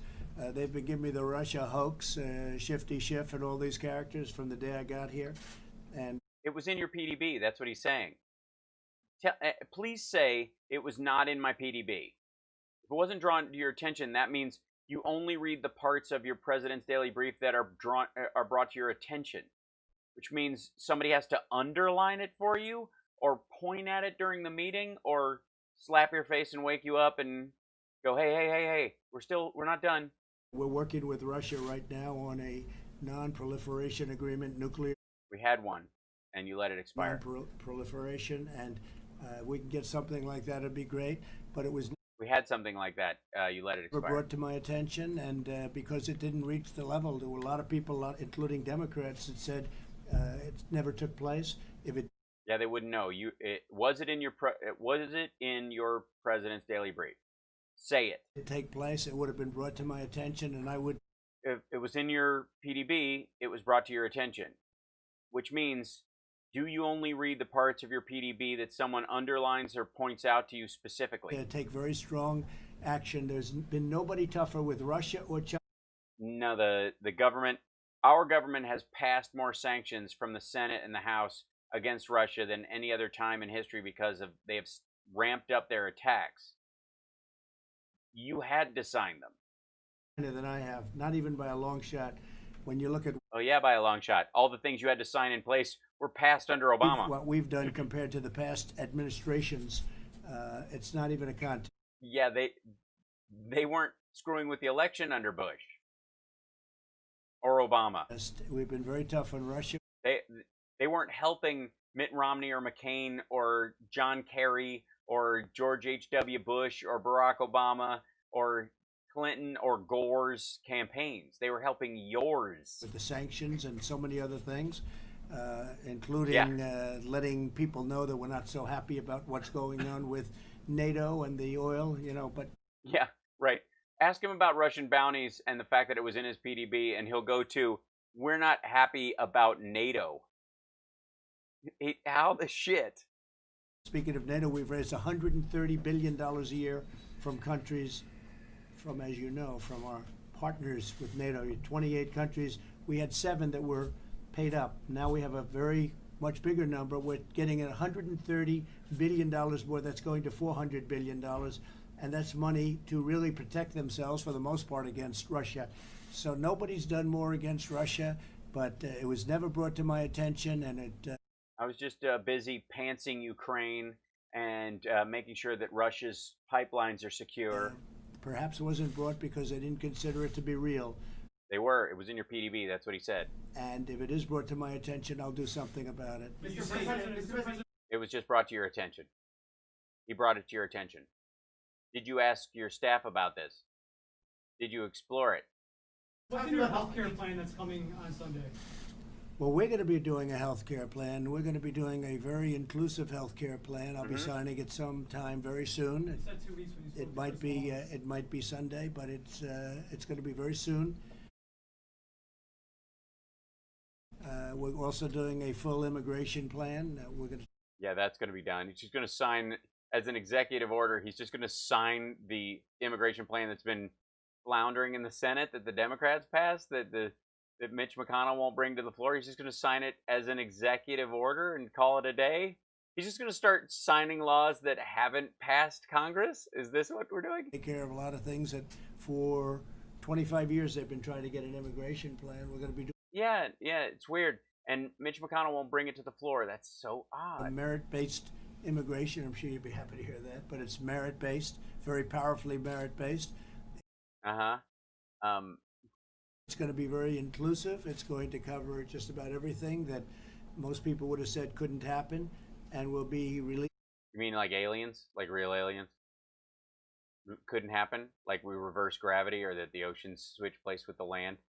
We all move into the game Candyland and live inside stuff that you never thought could happen? Doing that over the next couple of weeks. So we're doing a healthcare plan. We're doing a immigration plan, and we're doing another one that's very important, are the drugs, prescription drug prices. We pay the highest of any country in the world by far. Out of pocket. Individuals do. You look at Germany and you look at UK and Canada and other countries, and they pay a fraction of what we pay.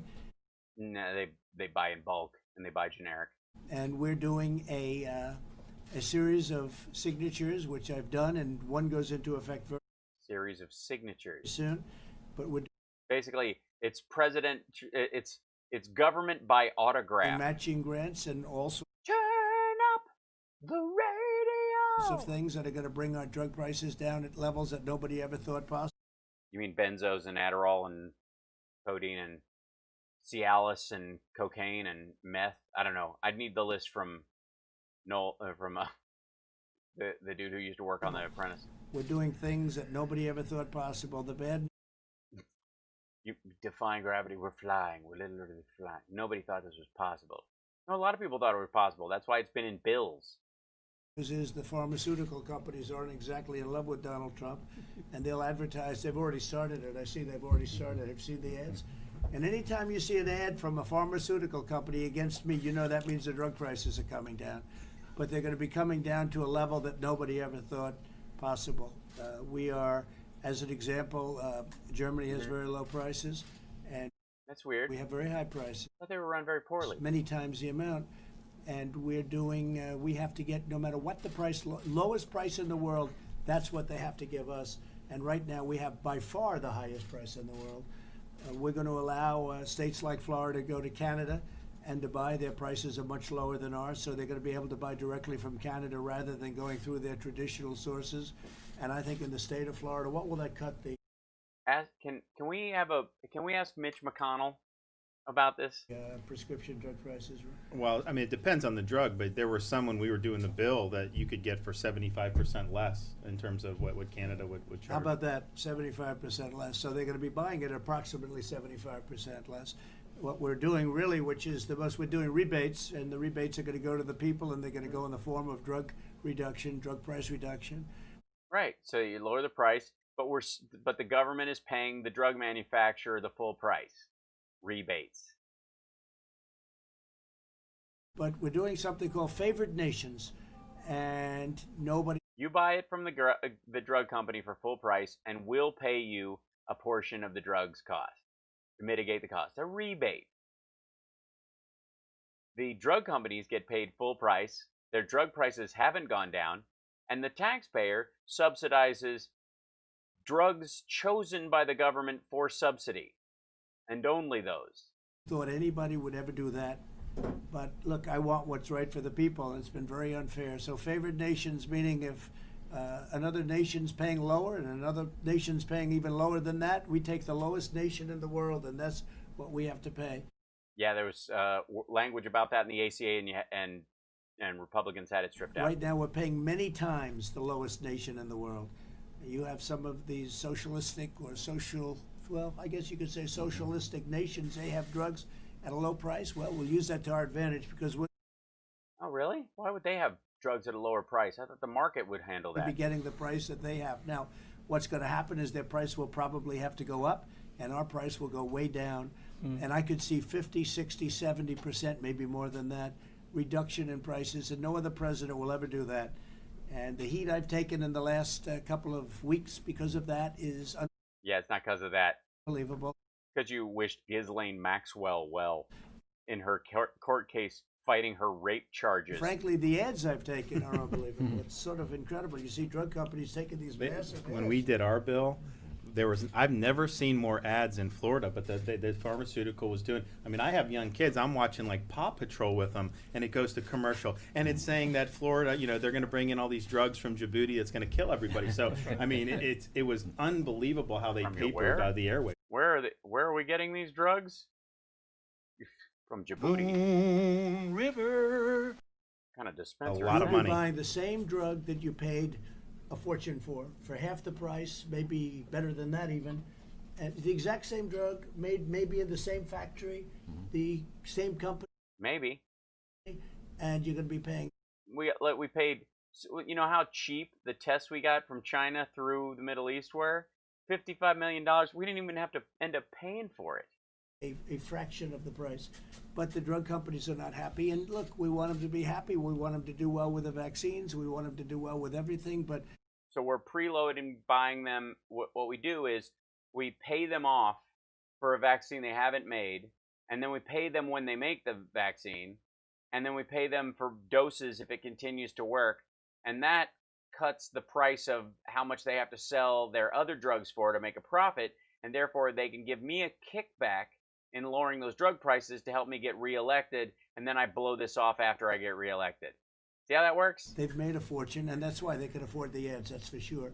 So when you see ads again, Yeah, they just made a fortune from you. You just paid $2 billion for a vaccine they don't have yet. us and me in particular, because I'm Night, the one Benny. that's, I've signed 4 acts, we'll call it Executive orders. They're not acts. An act is a law. executive orders, and they're the most powerful ever signed in this industry by a factor of about 20. And it's going to bring your drug prices down to a level that you've never seen before. So I'm very happy about that. The drug companies don't contribute to my campaign. I don't need their money. I haven't asked for their money. And if they did, it would Every other Republican in the country is pissed, though. matter to me anyway, but Because they're the ones blocking I it. am not somebody that's reliant on the drug companies, and we call it big pharma. Oh, do we? Who's we? You call it big pharma? Do the Republicans call it big pharma? Do they? Pharma's probably the most powerful lobbyist of any lobbyist there is, probably. I don't know. Why would you know? Maybe the lawyers' lobby is pretty powerful too, but big pharma would be just about up there. And We have to do what's right. They've been talking about reducing drug prices ever since I can remember, ever since I've been starting to really watch politics with interest, which was actually at a very young age. But we've been talking about drug price reductions and prescription drug reductions. And I will tell you, you're going to see the biggest reductions in the history. Yeah, never seen before to the shot list. I mean, never seen before. Everything is something you've never seen before. Our country by many times. We're not talking about a 1%. And as you know, last year, for the first time in 51 years, drug prices went down. But marginally, but they went down. Marginally. First time in 51 years. So I was. Because certain drugs, there's a certain time limit on when drugs can be sold before they can actually be sold as generics. And a bunch of them hit yesterday. That was the margin. President. Hit last year, rather. Drug prices went down, first time in 51 years. Now you're going to see numbers. Yeah, after 50 years, certain drugs can be sold generically, right? And yeah, the patents ran out. Exactly. And it's going to be fair. It's not fair that other countries pay a fraction of, but I mean a fraction of what we do. We pay all You mean the countries that have national health services or single payer available to them? research and development and promotional costs and everything. It's put onto the United States. They pay nothing, nothing. And then on top of it, they say this is what we'll pay and this is what it is. And the United States will pay the remainder of the difference. I mean, this is the way they buy. They go and I won't mention names of countries. Name but them. They say this is what we're going to pay. Really? That's how the negotiation goes? What chapter in the art of the deal is that? The United States will make up the difference. And that's not going to happen anymore. Is that how they negotiate? Or they just go, this is what we're going to pay, and our national service will pay, 80% of the full price, but we'll buy a lot more of it ahead of time, and we'll store it, and it'll be right. I mean... Okay, thank you all very much. We appreciate it. Thank you. Tony's leaving. Thank you very much. See, his hand's fine in that shot. But this is right before he falls over and smashes his face. I'm kidding. Bye. Alex. Are you up for election this year? Just out. Like, just leaves. That's the whole thing. So, yeah, there's the... And then this is the golf thing earlier. So we'll see if the bruise shows up or if they cover it with something. Yeah, no YMCA at the end of that one. That's so sad. I'm going to bed. You guys are wonderful. I just hopped on here just to, goof around and finish this out. But see if we get a backup on this. I know there was a, let's see, videos. Border wall. Let's see. It's the Guardian. Trump's border. Hurricane Hannah reportedly blowing over Trump's border wall. It's a good way to go out. Do they play relief? Hurricane Hannah reportedly blowing areas of Donald Trump's border wall in Texas. Oh my God, this is. Oh yeah. There it is. There you go. And I'm proud to be an American. Where at least I know I'm free. These Democrats, they want open borders. You know who wants open borders? Hurricane Hannah. Oops. Oh boy. Guys, get back. Oh, this is like the worst TikTok ever. Very strong. We've got 267 miles of wall done, and we're at 266, and we have 265 walls of landfall in. Yeah. So, anyways, that was the piece I was looking at before. So, anyways, I'll sign off. You guys need to go to get some sleep, just like I do. So I'm gonna sign off. Take care of yourselves and take care of somebody else. Have a great night, everybody. It was nice to just hang out with you late. Thanks so much, and I appreciate you guys just gathering with me. Normally, I don't do this, but I might. Because of people in different time zones, I've been thinking about shuffling a couple of them around, and adding things on, that kind of thing. So, yes, everybody, rest well, take care of yourselves, and take care of somebody else. See you later. I insist.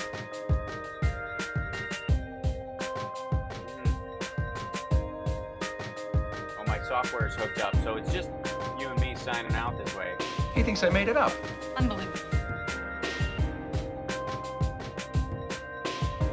Now we're just DJing. Groovy. Something strange happened to me this morning. Was it a dream where you see yourself standing in sort of sun god robes on a pyramid with 1,000 naked women screaming and throwing little pickles at you? No. Why am I the only person that has that dream? Beef jerky? Oh, no, son, thank you very much. No, it gives me the wind, something terrible. Oh. It's not Irish. It's not English. How are you? Fair, the Welshman can't just with the horses, you know. It's just, well, it's just pikey. Take off, eh? Take off, eh? Take off, eh? Groovy. It's good to be the king. Hail to the king, baby. It's good to be the king. I'm telling you straight. It's my way or the highway. So anybody wants to walk, do it now. I'm your huckleberry. It's good to be the king. Groovy. All I'm offering is the truth. Bring out Jedi! I feel like a Kentucky Fried Idiot.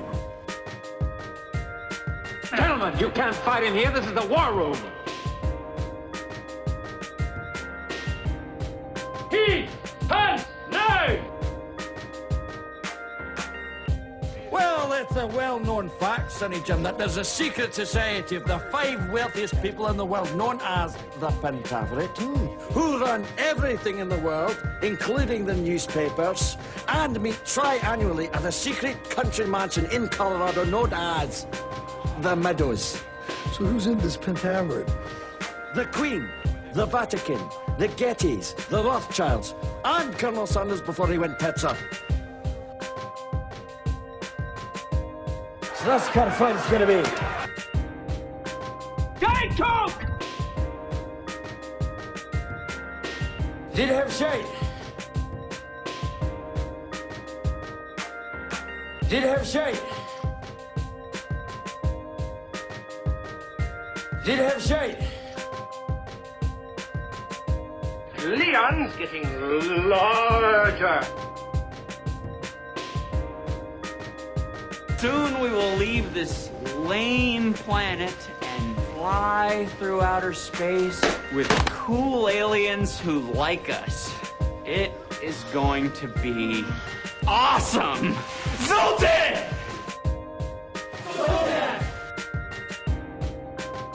I am your father, Luke. Give in to the dark side of the Force, you knob. No problem, Robin. Thank you. Hey, I guess they're right. Senior citizens, although slow and dangerous behind the wheel, can still serve a purpose. Dr. Evil. I didn't spend 6 years in evil medical school to be called Mr. Thank you very much. So that's the kind of fight it's gonna be. To be a moron. To be moronical. An imbecile. Like the dumbest motherfucker that ever lived. Groovy.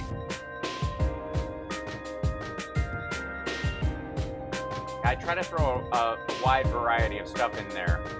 I think the night, James.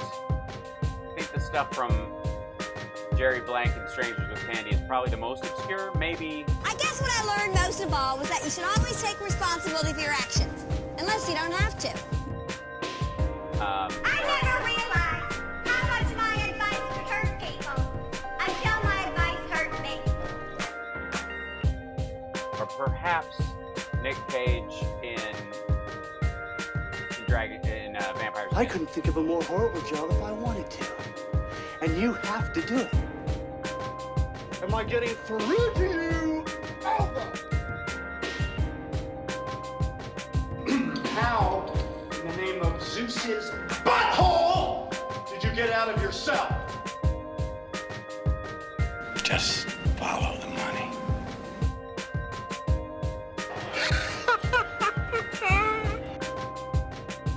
I gotta barbecue your ass in molasses. Man's got to know his limitations. That's great psychology. Why don't you just say something bad about my mother? Person, woman, man, camera, TV. I love lamb. We need you. Hell, I need you. I'm a mess without you. I miss you so damn much. I miss being with you. I miss being near you. I miss your laugh. I miss your scent. I miss your rust. When this all gets sorted out, I think you and me should get an apartment together.